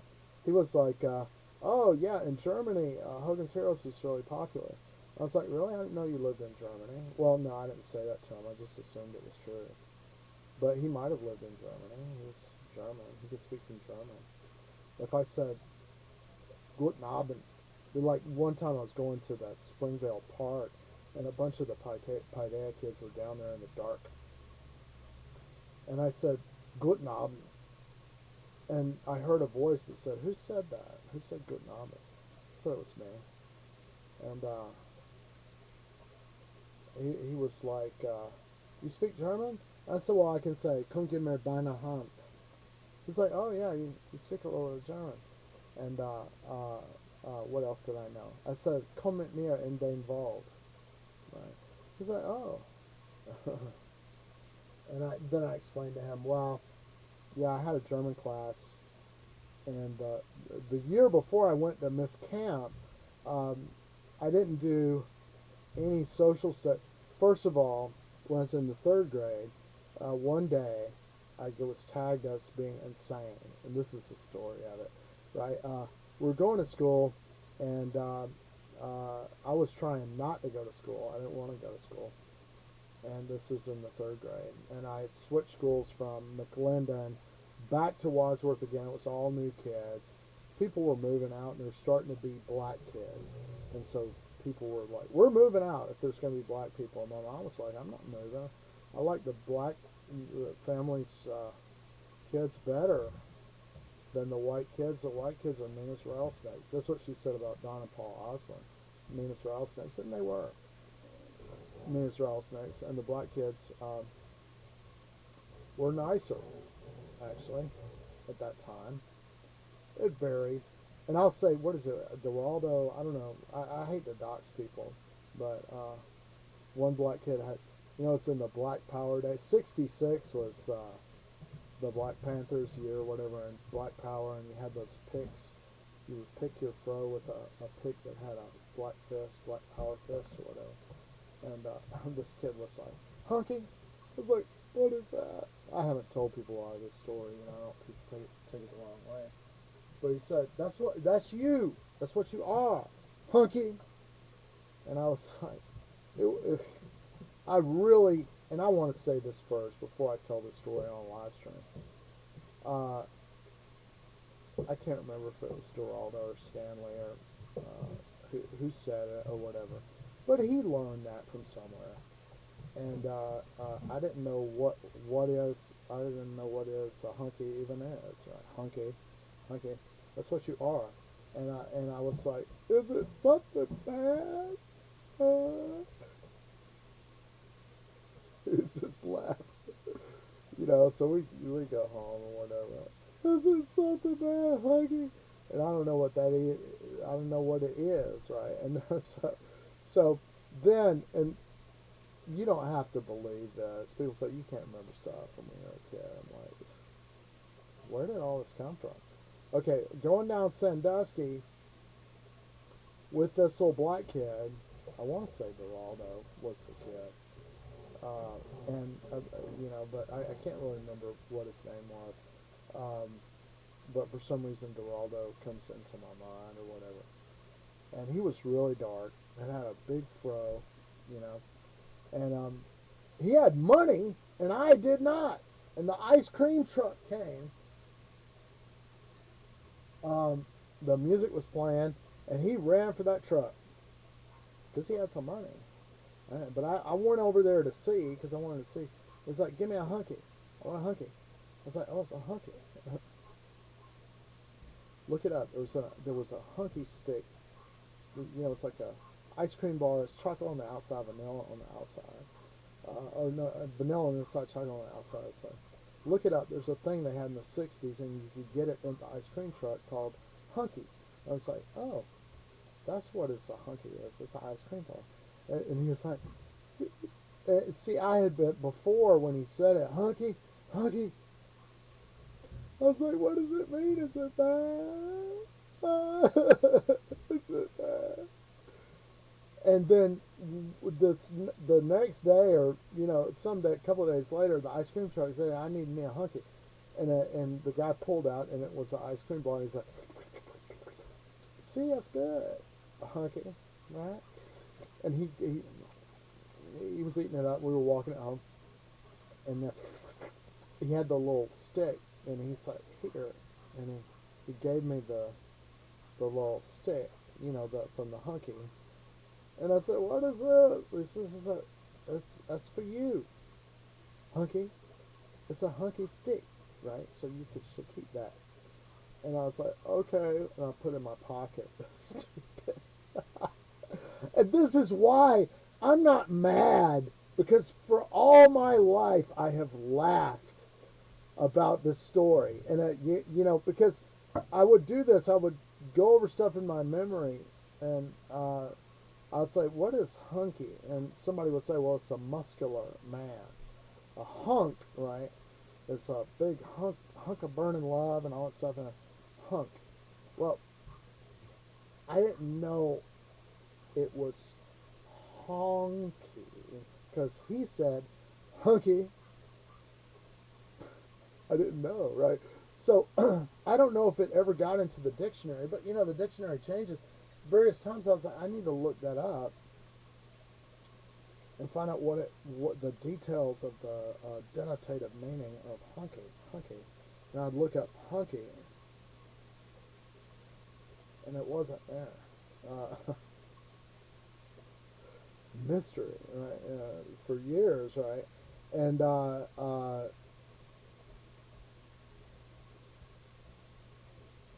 I don't know when I figured it. It seems like I was actually in college. I really swear, to goodness, honest to goodness, that I got to somehow figured out that it was honky and not hunky. And for years I've been, I want to see that. Where did that word come from? I want to know the etymology and the evolution of it and everything, because I'm a big language guy or whatever. And somehow I figured out that I was saying it wrong, honky, and I looked it up, and it was something like a derogatory epithet utilized in reference to people of the Caucasian persuasion, or some stupid, idiotic, long, blah, blah, blah, blah, blah, right? Yeah, a derogatory epithet utilized in reference to those individuals that may be of the Caucasian persuasion. Or something. It's like I was still a mystery. I was like, what is that? And I still had not figured it out. Okay, there's the sun starting, isn't it? So it's starting to look pretty cool. And so I got enough yellow paint on it. This and this you'll find that I will do this. A lot of times, as a parent or as an educator, you're like, oh no, the kids, they see this project thing or the box, and it's all colorful box, and like, I want to do this, and the parents are like, oh no, and they're like, wah, you should, as an adult, you need to make time in your life for kids, right? But also you need to be a kid, you know. If you forget how to be a kid, right, you can't. It makes it harder on you as an educator. People criticize me a lot and say you don't know. And in fact, the school system wants me to get pay them crap loads of money. You know, my if my salary was $50,000 a year, houses are like $500,000 now, right? Had the ghetto houses over in East Atlanta where I grew up, which I would love if I could go back and buy the house that I grew up with and own that house. I would love that, you know, because it's just wow, this is where I was born. And I spent so many years of my life in this house. I would love to own it, but you know, I think it would go on the market now for $250,000.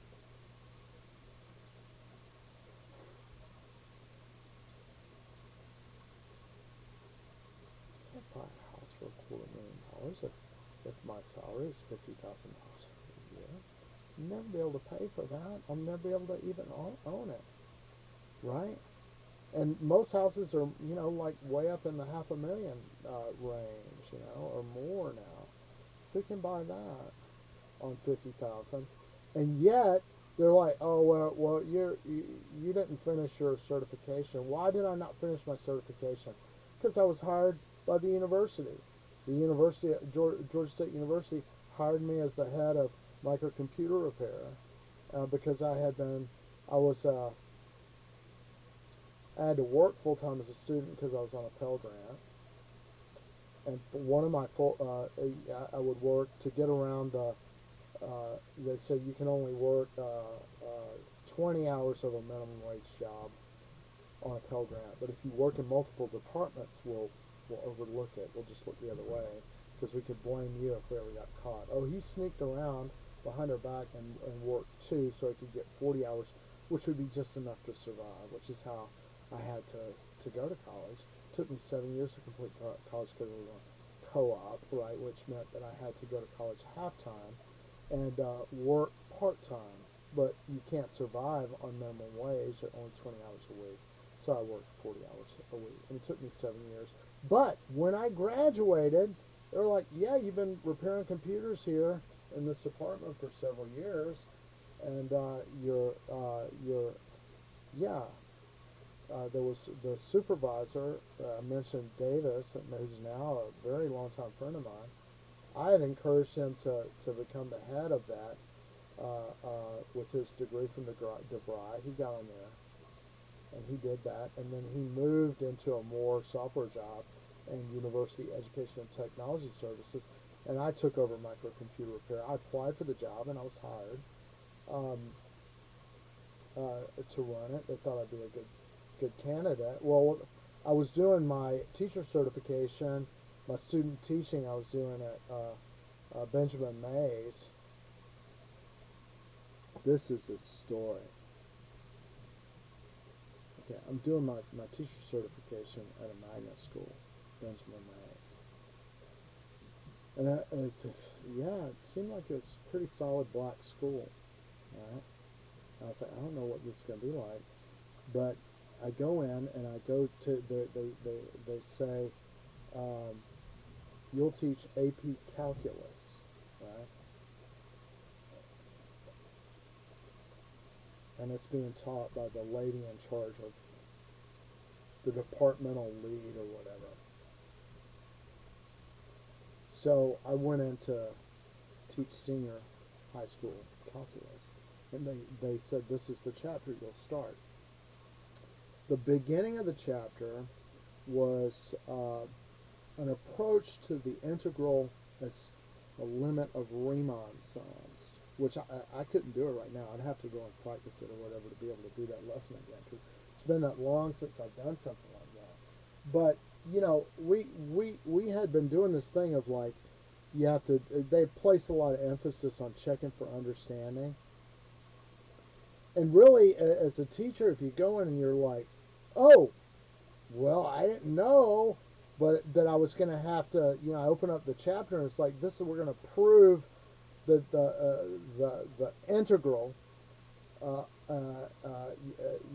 can establish the integral, which is just, it's a rate of change, exponent. It's just a derivative, but it's like backwards, right? And it turns out it's like a way to get an area under a curve. In case you haven't had a lot of calculus, you might not know this, but curvy calculus helps you get, like geometry, you can get areas of rectangles and squares or whatever. But if you have some weird formula for a curve, right? How do you get the area under that, or the area of a irregular, some kind of curvy solid? How do you do that? Use calculus for that. Well, okay, so what happened, I go in, this is the story of my student teaching and how I got sketchy about what it was going to be like to be a high school teacher. So as soon as we were supposed to be, observed, but when all the student and teachers arrived, everybody called in sick. Teach. Student, you want to teach? Go teach them. Right? So I go in there, I'm like, hey, walk in, beaming, and they're like, this guy's pretty funny, And I had brown teeth then, right? Drinking coffee back then, coffee and even cigarettes. I was still addicted to cigarettes until I was 28. So this was around the time that I quit for the last time of smoking cigarettes. Finally gave it up, and now I'm 60, right? So, but anyway, my student teaching, I go in there, and I'm like, well, we're going to need some summation, and we're going to need some infinite series, right, if we're going to do this proof. And I was like, okay, so what would this be? And I'm writing the sigma. I can't even remember the proof right now. But I know that if you're going to do it, you need infinite series. And you need Riemann, limits of Riemann sums, right? So it's not trivial. But the kids were like, well, it's this. And I was like, wow. I was like, this is going to be cooler than I thought. It's like, we're going to be doing like real heavy calculus proofs at Benjamin Mays. And the kids, they're rising to it. They're like, I'm like, well, what would this series be? How can we work with this sequence? And the kids they're shouting out the answers. They and I was like, wow, I'm still kind of, glance over at the book a little bit. This is, it's not trivial. And the kids are like, I was like, I could really get into this, I really could. And then on day 2, she came back. She was like, you taught what? I was like, well, you said this chapter, and it opens with this proof. We don't teach proofs here. Never do that.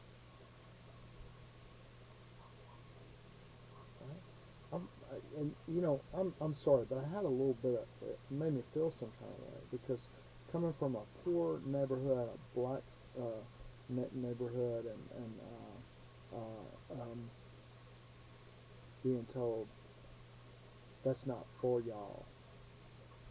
You don't teach that to y'all. Proofs. Don't teach a proof up in here.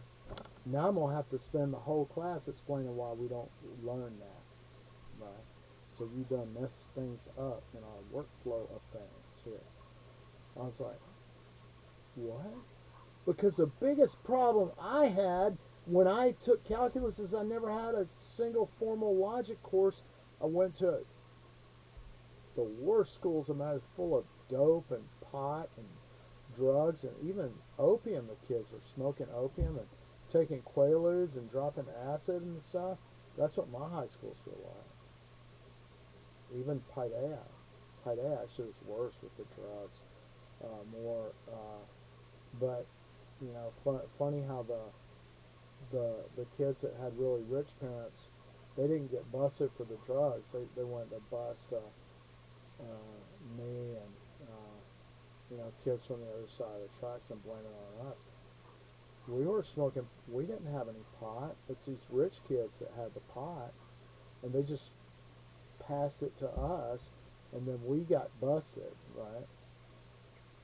So I didn't learn anything about formal logic. I was in my first calculus class, and I had to do, the limit, the definition of limit. We said that the limit is x approaches c of f of x equals L, if and only if there exists some delta greater than 0 such that if, no, there exists some epsilon, no, delta greater than 0 such that if x lies within delta of c, then f of x will lie within epsilon of L. That if you're in this neighborhood, the limit of a function will exist if you're getting closer and closer, arbitrarily close to some point in the domain, that you're going to get arbitrarily close to a fixed point in the range. That's what it says, right? But you have to use all this notation with a lot of rigor, Bolzano, Weierstrass, delta epsilon argument, and you also have to have some formal logic to understand why these proofs work. The conditional, if x lies within delta of c, then f of x, then, conclusion, guaranteed, f of x will lie within epsilon of L, no matter how small epsilon is, right? There exists some delta, right? Then f of x will lie within epsilon of L, right? I went into calculus and I didn't know what truth tables were. I had no formal logic. I didn't know the truth table. You have your p's and q's, p and q, and then you make a table TT, TF, FT, FF. True, true, true, false, false, true, false, false. I didn't know even what that even was. I was in calculus, and I was supposed to do proofs, right? If and only if. I didn't know that if and only if you got TT is T, FF is false, but FT and TF are both false because it's if and only if. I didn't even know what that even was, right? I was messed up from the get-go. I mean, I was struggling with that so hard, even after, because, you do get to work in problems and you have to focus on that. But the proofs are really important. And because I went from a poor school, I didn't have that, made things harder for me. Then when I was doing my student teaching in a magnet school at Benjamin Mays, they all called in sick. They said, you do this chapter. I opened it up. It was like the first opening of this chapter, we prove what an integral is. An integral, and we're going to do it as a limit of Riemann sums, which is these little rectangles that are getting smaller and smaller and stuff. And the kids knew how to do it. And I spent the whole class and really excited about, my future as a teacher and everything. And the teacher came in the next day and she's like, you did what? She's like, look, buddy, you have messed up. Now I'm not going to be able to teach the whole day. It's all your fault. Because I'm going to have to explain to them how we don't, the reason why we don't do proofs in AP math. Because that's not how we survive up in here, right? We gotta do, just work the problems, right? That's why Georgia's still real behind in my view. And that's part of the reason why I didn't finish. My teacher, I'm like, are you for real? And then people at the college was like, well, we'll hire you to be head of micro repair, and you can teach college students how to repair computers because you've learned that. You can teach that, and you'll get a salary that's bigger than being a high school teacher.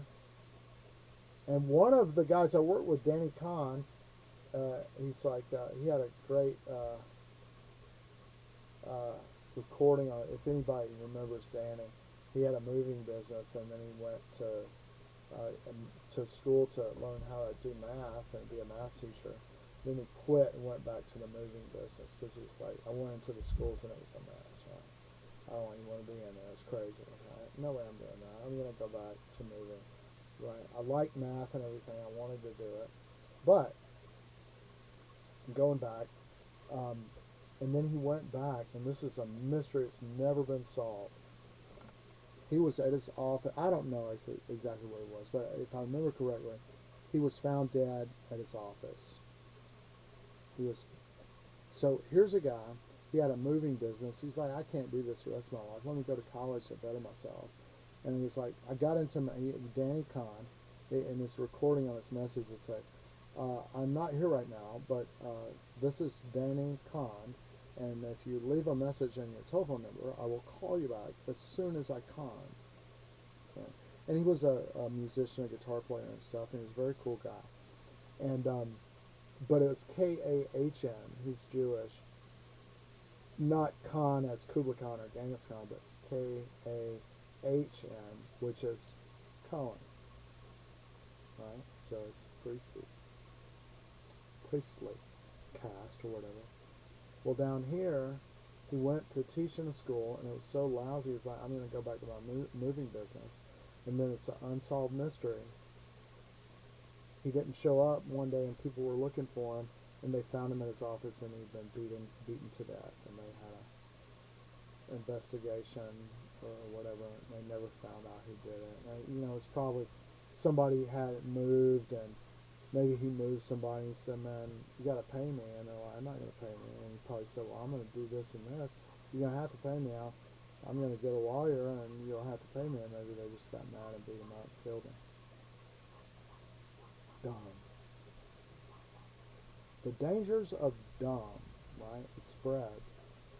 And this, I come back to some of these things in my show. There's a line in Isaiah that I often come back to. Behold, the righteous perish, and no one notices. They do not understand. God has taken this one because of the evil. That's probably a more accurate, and I'll say this again and again. In Isaiah, that passage, when it's translated into English, it's translated many, many different ways. I challenge you to find all the different ways that that's been translated. But there's one translation that I really liked at one point into English of they do not understand that God has taken this one because of the evil. Right? The way I remember it is this, very flowery. The righteous doth perish, and no one taketh notice.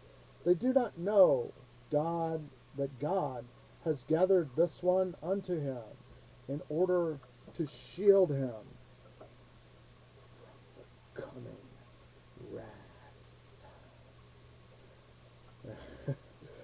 And that is, I think it is an aspect of what the prophetic book wrote about, right? But some rabbinic arguments say, well, it's simple, folks. Good can't survive in evil.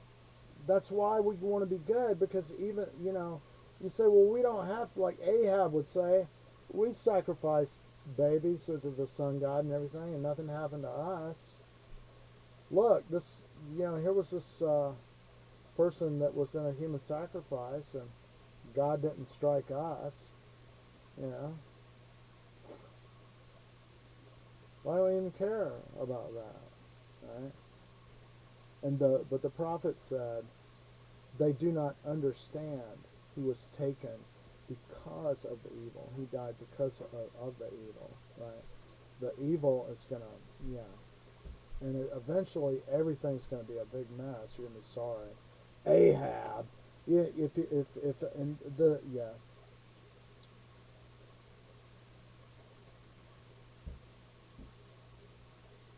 I can go on about Ahab, but I'm happy that I've had this opportunity, and what a thing that's happening here, that this is another reason that I've been criticized. My teaching is very heavily criticized. Now, I do know that I was talking about what happened at Benjamin Mays, and I should finish that.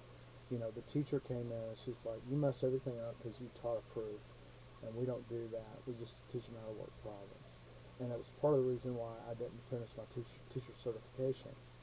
Right? I went to work for the university because people said, we'll pay you more, and that school you're going to, it's a waste of time. You shouldn't do it. And my friend Danny Kahn came back and he said, I'm going back to my movie. I got a degree, I went and got to be a teacher. We're in the classroom, it's such a mess. I said, this is a joke. I'm not going to do that. I'm going to go back to moving.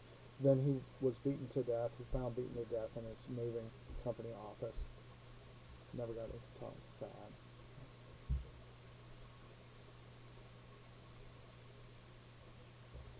And I don't think they ever found out.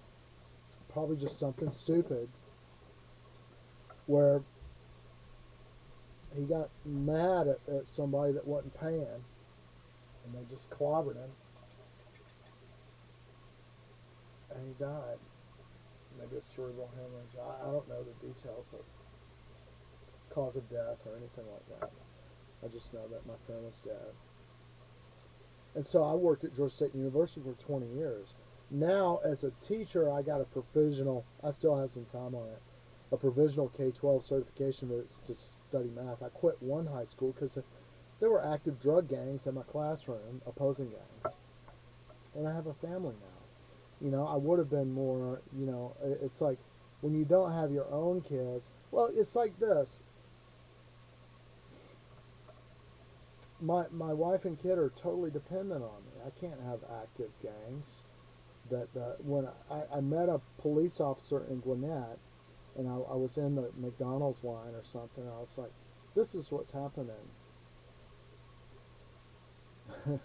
And the officer was like, we have a lot of gang activity. You can go, we have a website. There's a lot of gang activity going on in Atlanta. And your school is, Clarkston, is not handling and what he said was this. He said, look, see these, I photographed these gang tags that they were putting on my trailer and writing on desks and stuff. And he's like, the school should erase all those tags, both inside and out of the rooms every time they appear. They're mishandling this. And this is the way I remember what the police officer, I don't know who he was, we were just in the McDonald's line, or Wendy's 444, I can't even remember where we were, but we were standing there, and I was telling him what was happening. I was like, I'm not, it was around Christmas, and I was on vacation, and I was thinking, I may quit, but I may stay, because I'm getting married, and I need to have a good income for my wife, and take care, and I hope we're going to have a baby. And the way I remember it, at that time we were still, my wife was still in the Philippines, and I was talking to an officer in the line, and he said, these gang tags they're putting on, he said, this is the way I remember it,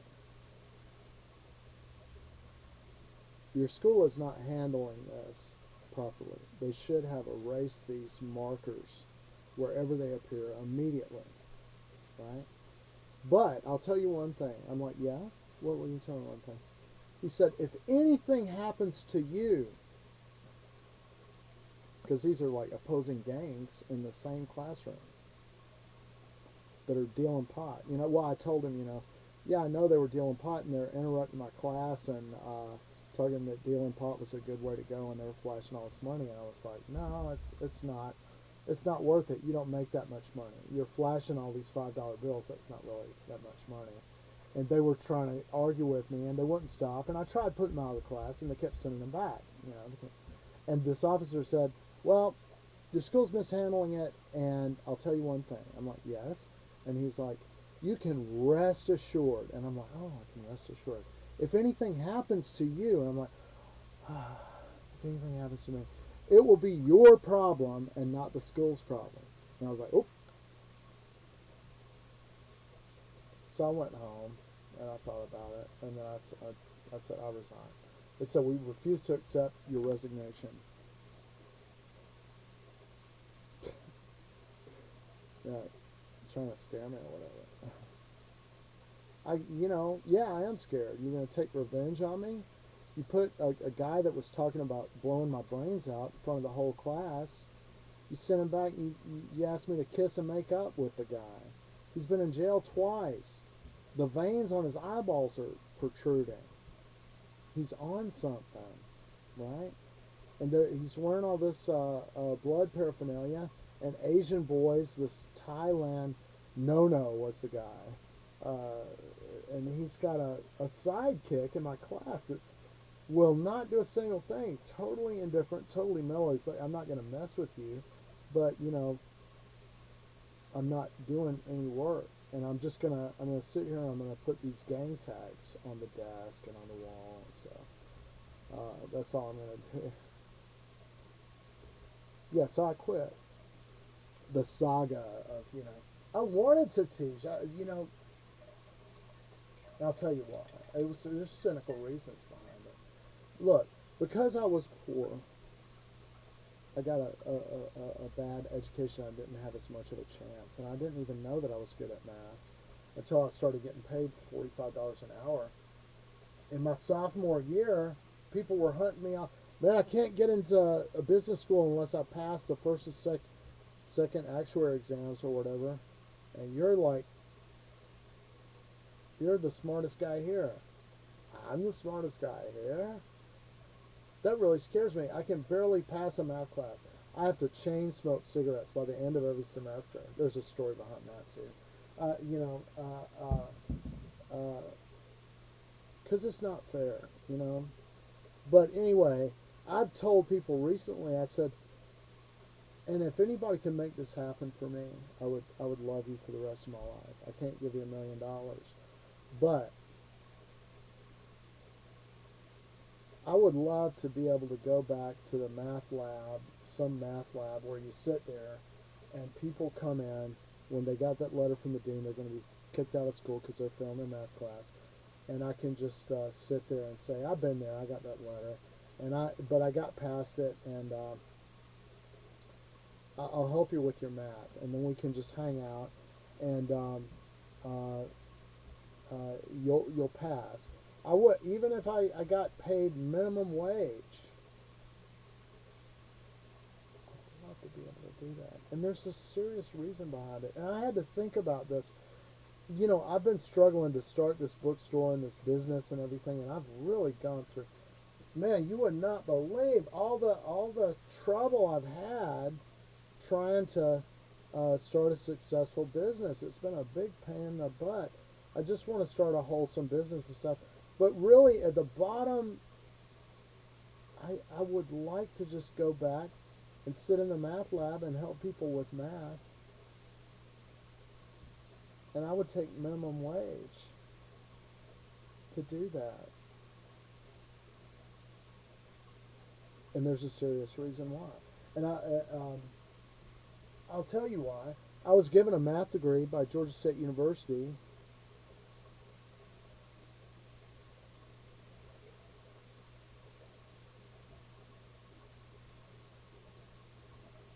Never published a single mathematical paper.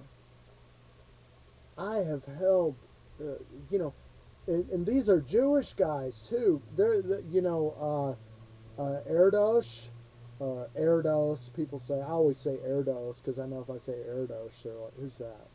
Erdos, Erdos. People will say Erdos. Paul Erdos, right? I really, you know, I think he's from Bulgaria or whatever. He's Jewish, but well, he passed away, but you know, I never reached the level where I could read his papers or his work, but I read all about him. You know, he's a fascinating guy that made all these discoveries, and he just wandered around, and he would come to your house, and if you're a math person, he would come to live in your house. He'd just land at the airport, and you'd pick him up. You had to feed him and stuff, but he would work on math problems with you, and he just wandered around doing that. I was like, oh my goodness, if I could ever live that kind of life, I would love to do it. But I just could not. I never published. Georgia State gave me a degree in mathematics, Bachelor of Science in Mathematics.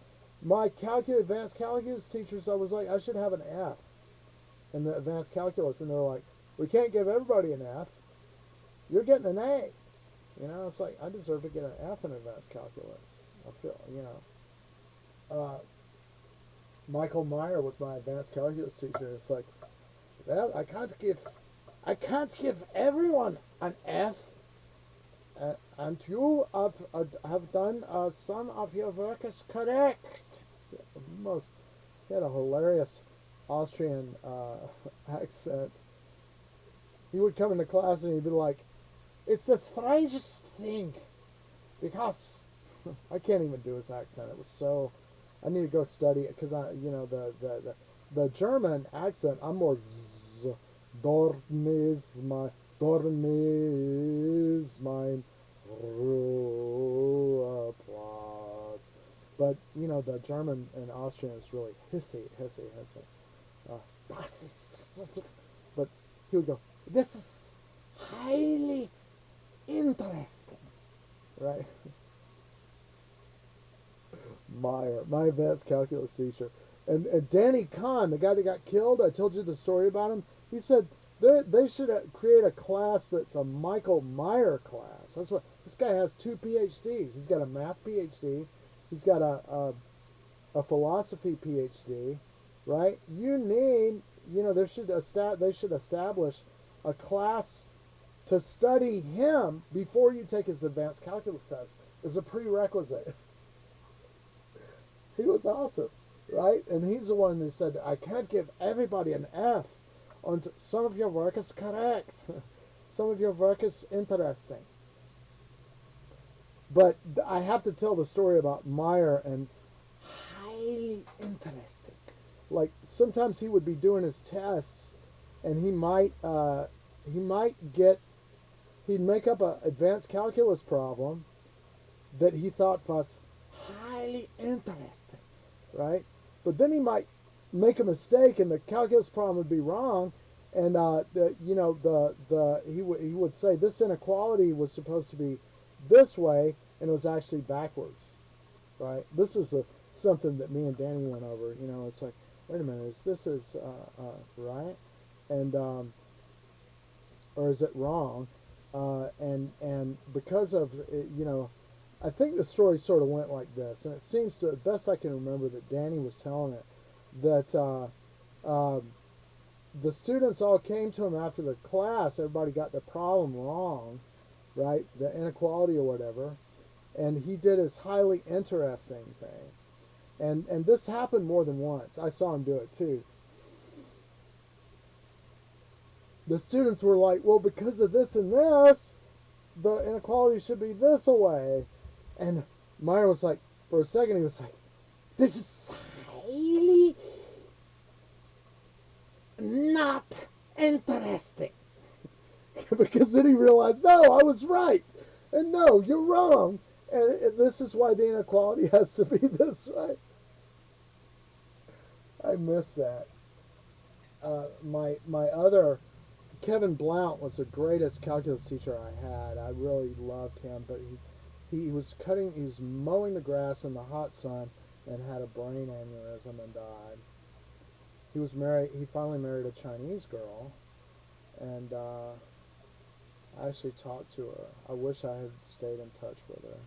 She doesn't know that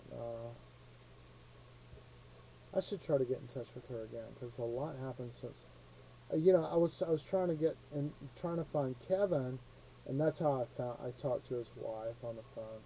My best calculus teacher, Kevin Blount, died. He was cutting the grass in the blazing hot sun, mowing the stupid grass, and collapsed and had a cerebral hemorrhage and died. Probably diet, if he had the trace minerals in his diet or something like that, he wouldn't have died. But connected to Michael Meyer, and this, over the course of my happiness classes, we're going to talk a lot about attention deficit disorder and how maybe it's not a disorder. These are all the memories that are being stimulated by me beginning to revisit what happened. And one of the things that happened was that Kevin, who I really loved, Kevin Blount, my calculus teacher, who was very challenging and very rigorous, and really I owe a lot to him. Michael Meyer stole his girlfriend. Yeah, that's what I remember at least, and I was kind of pissed off about that. But he stole her because he could, and there was kind of a shortage of. I would say girls that would want to marry a math, all he does is calculus and stuff. You can ask a lot of people, especially in the state of Georgia, you could ask probably a lot of girls and say, how would you like to be married to a advanced calculus teacher? And see what the girls say. In the state of Georgia, they might say, ugh, I hate math. Never would marry somebody like that. So that may be a reason why a good marriage partner for a math person would be difficult to find. I didn't early on in Atlanta. I didn't search for a girlfriend from Atlanta because as a math person, I thought the numbers were bad. You know, when you go down to college, there's all these pretty girls. This is a problem a lot of guys. Oh, the back end, and I like to help guys realize this because a lot of guys would be around Atlanta. Oh, I could never get a girlfriend. Oh, woohoo! Everybody has a girlfriend but me. No, they don't. A lot of guys don't have them, and the reason why is because the numbers are not in your favor. In other words, you're looking around as a guy, a heterosexual guy. This is a problem. You've got blinders on, right? You're looking around and you see nothing but pretty girls as far as the eye can see, but you don't have a girlfriend. If you would open your eyes, you would realize there's guys everywhere, much more guys than girls. This is a problem, right? So before you go, oh, I'm going to get borderline. I'm going to cut my arms because I can't find a girlfriend. Oh, I can't find a, oh, what's wrong with me? I'm going to become an alcoholic and stuff like that. Open your eyes and realize the reason why you don't have a girlfriend is because there's too many guys everywhere. I gave up looking for girls in downtown Atlanta that were from Atlanta very early on. And I got more girls that way. Why? Because you really need to give up on them for them to take an interest in you when you're outnumbered. What does that mean? It means, okay, say you're in a situation and there's all these guys trying to get girls, right? Many more than there are girls. Right? Yeah, the guys are outnumbering the girls 5-1 or something like that. Really, in Atlanta, you should always marry a black girl because there's more black girls around. And a guy from my high school, I grew up with Robert. He did marry a black woman, a Jehovah's Witness, and I think it was really smart, because it was much easier for him to. Get a black girl because there were just so many more black girls in Atlanta, and he had the most beautiful. He was so white, he was almost albino white, and his wife was black. They got married, and they had their mixed children, or some of the man. I was just like, these kids are so beautiful, right? They are. They're just absolutely beautiful kids, but other guys, I know some guys that they've been trying to get a girl for years, and they can only get adulteress, because that's a easy girls they were forced to get married, they were forced to marry money or whatever, and that they didn't really want to marry the husband that they married. They very commonly fool around on the side. But we know from science now that all human sexual behavior, we practice what's called social monogamy, which is where we pretend to be monogamous, but on the sly, secretly, we have multiple partners in the background. Right? That's what, if you take the Yale course on global problems of human population growth, the professor is Wyman. He makes a case that, the evidence shows, it comes up the issue of how we used to say, well, the birds and bees, we talk about sex, the daddy bird will build the nest, and then the mommy bird will stay in the nest, and they have a monogamous, that's how we would explain monogamy, right? But now that we can really scientifically observe birds, when daddy goes out to get worms, he brings worms to some other babes on the side, and they fool around a little bit. And likewise, while he's taking worms to some other side action girl or birdie bird, his wife back home in her nest, some guy, backdoor men are visiting her on the side. So now with modern science, we know that these kind of organisms do practice what they refer to in the nomenclature they use in the literature as social monogamy, which means that not monogamy. Social monogamy means that they fool around whenever they get a chance, right? Strangely enough, people do that too. I never did it very much because I have a big guilt problem complex my mom really ingrained in me. So I've come very close to fooling around, but I always break it off. You know, like in other words, I got a Dear John letter uh, uh, from this girl. She's like, I don't like what you're doing. You're moving into this house in a rundown neighborhood, and but I was like trying to help my stepdad.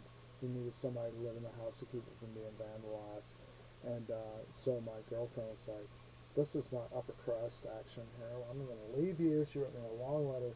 I've had it, breaking up with you, and I was kind of bummed out. But there was a girl that I performed with, and she was there. And I said, well, this happened. And she says, well, she was gay. She was really gay.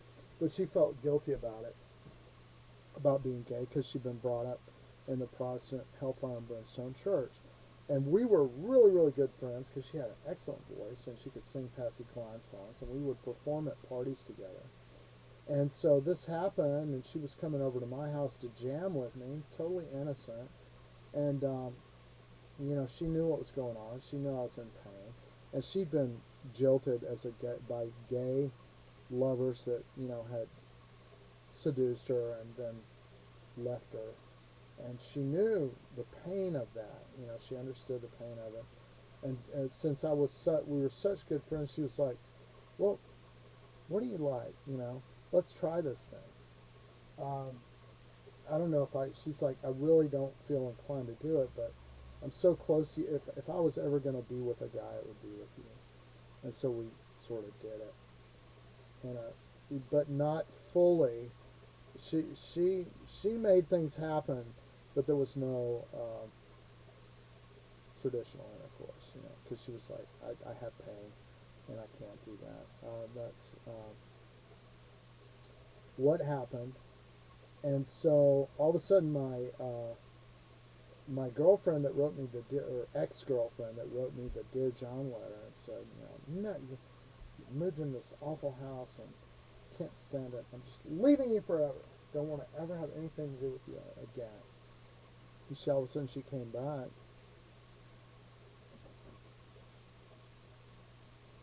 I was wrong. I want to get back with you. I was like, I've been telling you problems that I've been having for years. Since we've been together, that there were issues that I need to be resolved, and you always said no, and then you wrote me this letter and you left me, and I don't want to get back together with you. I didn't say because I had sex with somebody else. I didn't tell her that. Or I had hanky panky. It wasn't actually sex.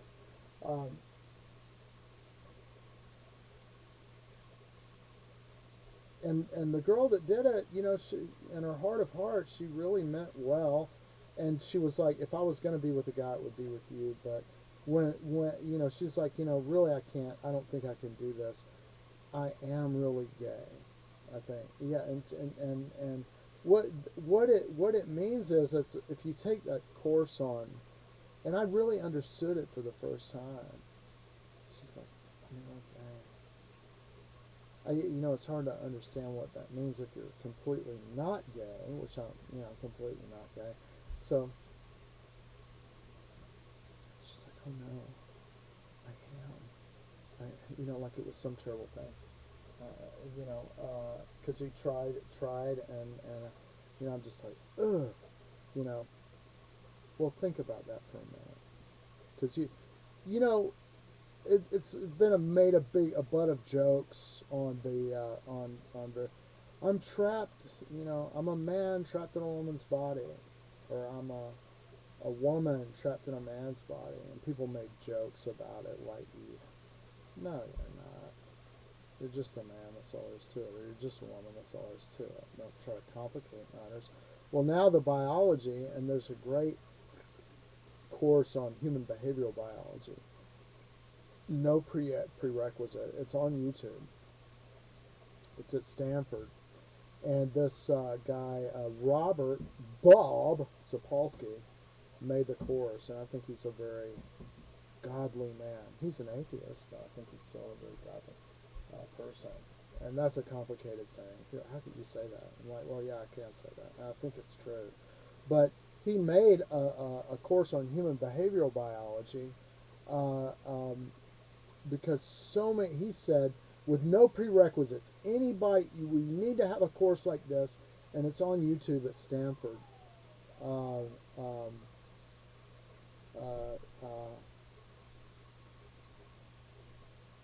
He said, because we've discovered so much, anybody that sits on a jury, anybody that has to be a lawyer, anybody that has to be a judge, anybody that has to be a doctor must take this course on human behavioral biology. It's so vital that I had to design a specific course with no prerequisites. Anybody that can go to college can take this course.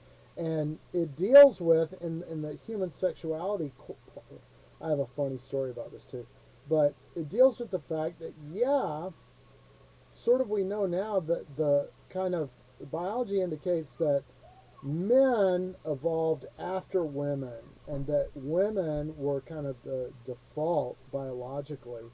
That's your default human, and then men actually came along later, evolved later. This is how I remember it. Correct me if I'm wrong, biology experts. But one of the things, if I remember correctly, Sapolsky says in his courses, it's like there's no question about who came first, the chicken or the egg. And he said the chicken came later. Biology the simpler organism always comes first, right? And what the chicken is, a chicken, he said, to the best of my memory, I'm paraphrasing in the course. Correct me if I'm sorry, Rob, if I got it wrong, but I try to watch your course diligently. And I have some funny stories about that. I'd like to share with you. If Bob Sapolsky ever sees this, this Jewish guy that watches, and I believe, Kabbalah, I do the Kabbalah, right? But I watched your course. And I thought you said that, this is the punchline. A chicken is an egg's way of making another egg. Right? Changed my life, right? A big muckety muck biologist, a famous biologist. He looks Jewish. He sort of looks like a rabbi, and I have a funny story about that. But he has human sexuality as part of the course, and I'm going to get to that joke in a minute, or the funny thing about it in a minute. He talks, and here was a woman, a very close friend of mine, and during this breakup scenario where I was left, she was like, I sort of love you, and I'd like, maybe we could just try. And so we tried, and she's like, I don't know, I am really gay. And I somehow understood that, I'm not gay. It's like, imagine if you're not gay about having the sex with another man. It's like, ooh, yuck. Imagine that feeling. And I sort of understood from this girl, sweet as she was, she felt very guilty about being gay, but we had these several, that was the first one, but we had numerous encounters over the years, and she really did love me in her way,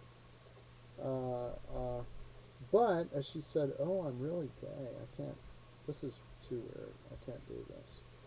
Right? I'm attracted to women, and what Sapolsky said is like, yeah, you have when you're gonna do, if I remember correctly, when you're gonna do sex change surgery, right? The biologist now can check, evaluate you, and find out if in fact you have this certain kind of condition where you are a man trapped in a woman's body or a woman trapped in a man's body, and then that's part of the criterion for clearing you to have a sex change surgery or whatever, is that you do have an identified biological condition where you're somehow more a woman. Yeah. So this is a thing. Silence of the Lambs, this movie or whatever, it's kind of like, well, it's okay because yeah, in the movie we say that he's not really trans. He's much worse. The killer or whatever that's skinning people, Buffalo Bill, skins his humps. Anthony Hopkins says, no, he was never approved for sex change surgery because he's not transsexual. He's awful, mental, deranged maniac. And just a transsexual, that's just, yeah, it's nothing to that. It's a no-brainer. He's got a biological condition where he's a man, a woman trapped in a man's body, and so you give him a sex change, and then things work a little bit better for him.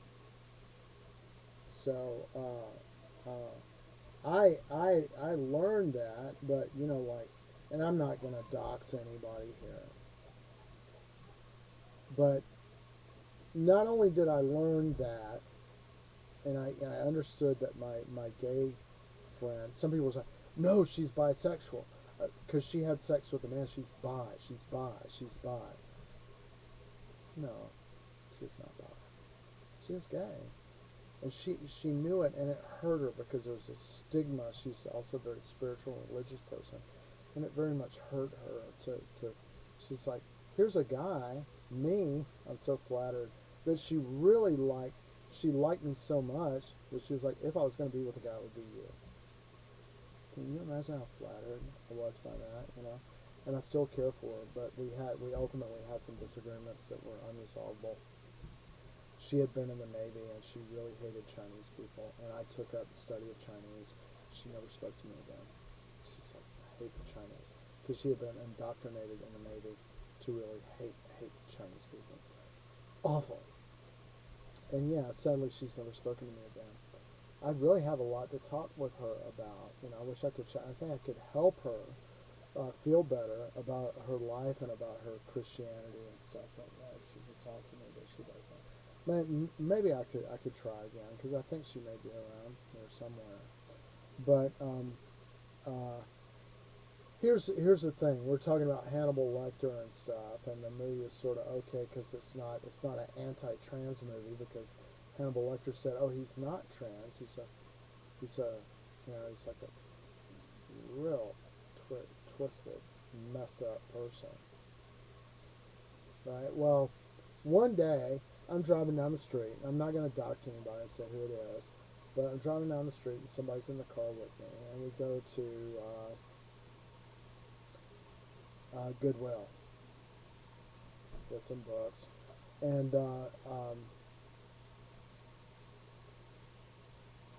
the person I was with had seen a man walking down the street in a dress. I didn't see him. Her, whatever, trans, and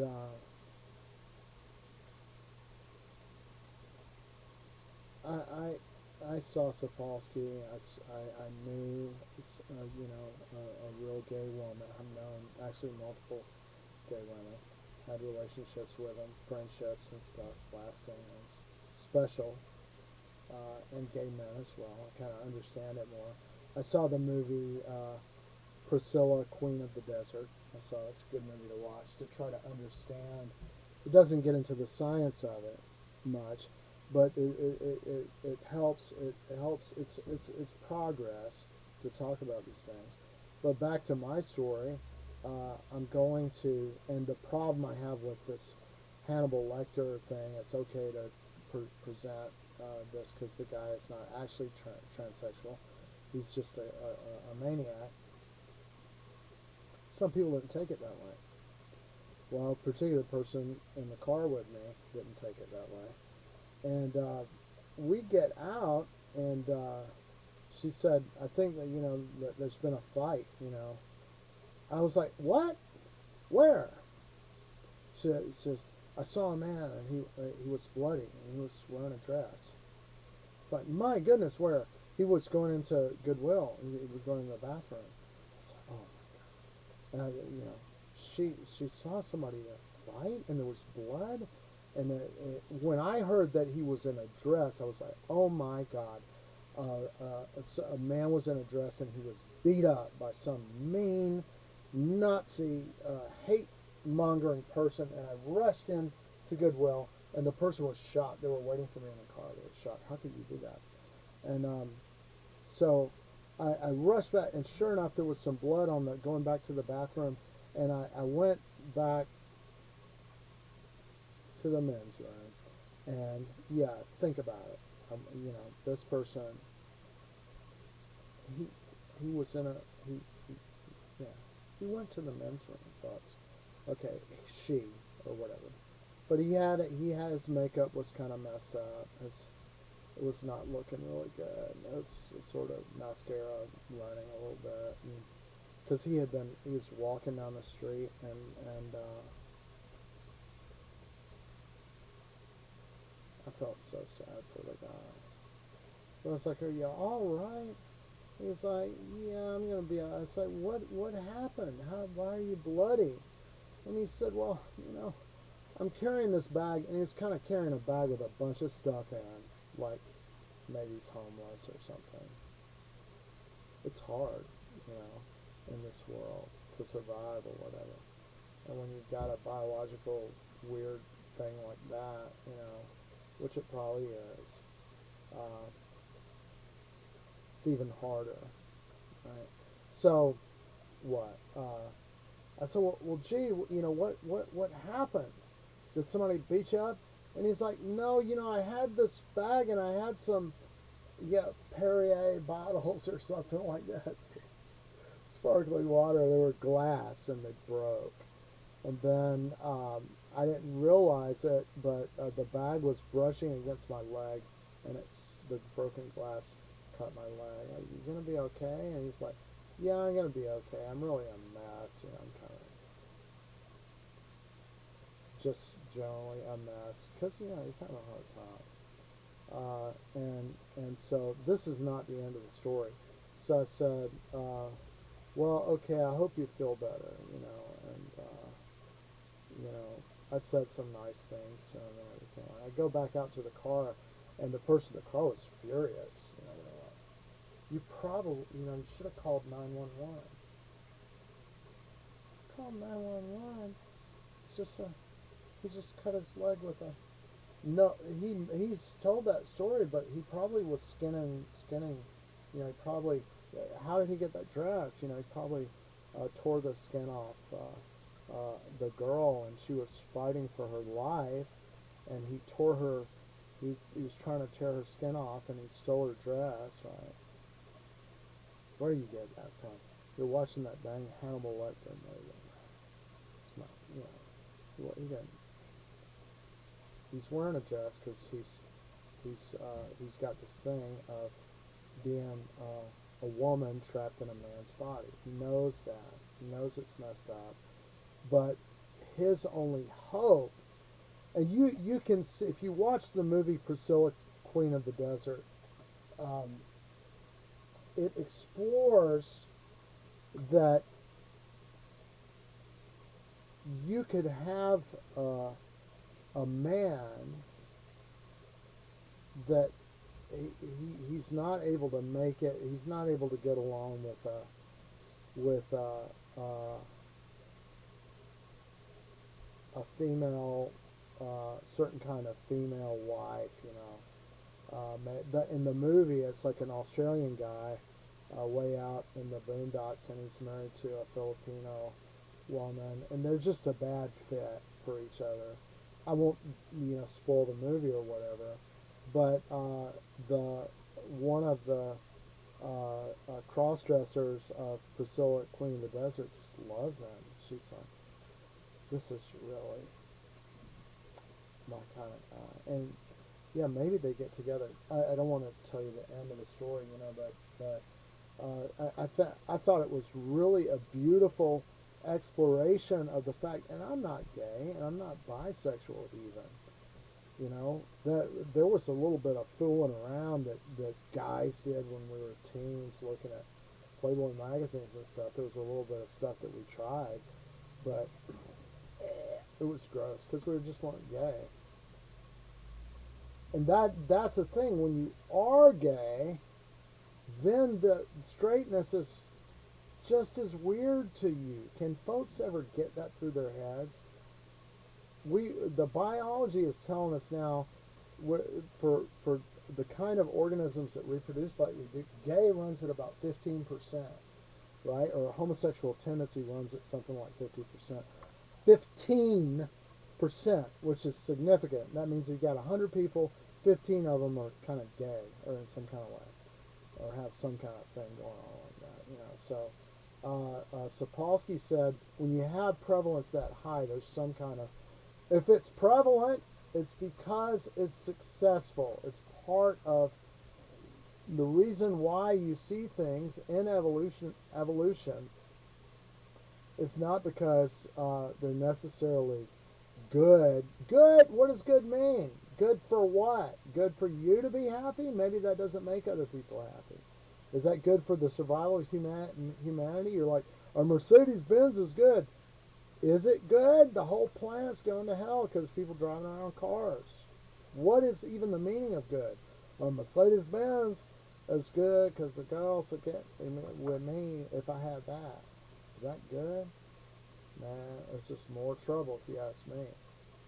I'm looking to see if I missed some areas like this. Okay, so yeah, I met the guy in the bathroom. He was cut. He explained how he's cut, and I saw he has some sparkling water, some kind of glass bottles and stuff, and yeah, I used to go over near Monroe. I guess it's Monroe and Piedmont. I lived over there in a rental place over there. That's mostly a gay kind of area over there. I forget, what is that? There's some kind of mall right over there, but there was a big line of cross-dressing clubs, and they were really good. You see some really cross-dressing, the sing shows like in Priscilla, Queen of the Desert. Man, these girls are really, really hot, and they loved but they were men, right? But you could not tell they were not girls, right? And they would get a big kick out of if like a straight guy came to see their show, they would want to hug you and put their bosoms up to you when they were singing their show and everything to make you feel uncomfortable. I don't know why, but they just thought it was funny if a straight guy was in there. But I liked it. I went to when RuPaul was before RuPaul was a big thing. RuPaul would dance on stage as a go-go girl in a wedding dress at weekends, and I was like, RuPaul's pretty cool, and I felt for him and stuff. But yeah, this is getting back to what I was talking about. This is a problem that you get where people don't understand science and biology, but they saw these horror movies, like saw something like Silence of the Lambs, and they're like, if they saw a crossdresser, a bloody crossdresser, they don't think, oh, I need to help him. Let's call an ambulance. They're like, call 911. He's been skinning girls alive.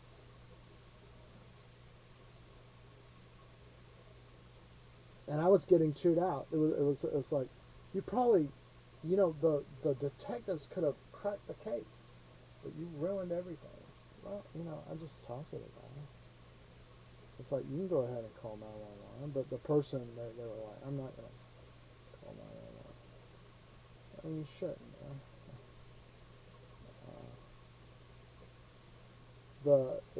And back to the thing of Priscilla, Queen of the Desert, the thing you realize is like all this kind of man, woman can do is put themselves out there. Hey lady, you lady, cursing at your life, right? If you've seen the movie, you appreciate it.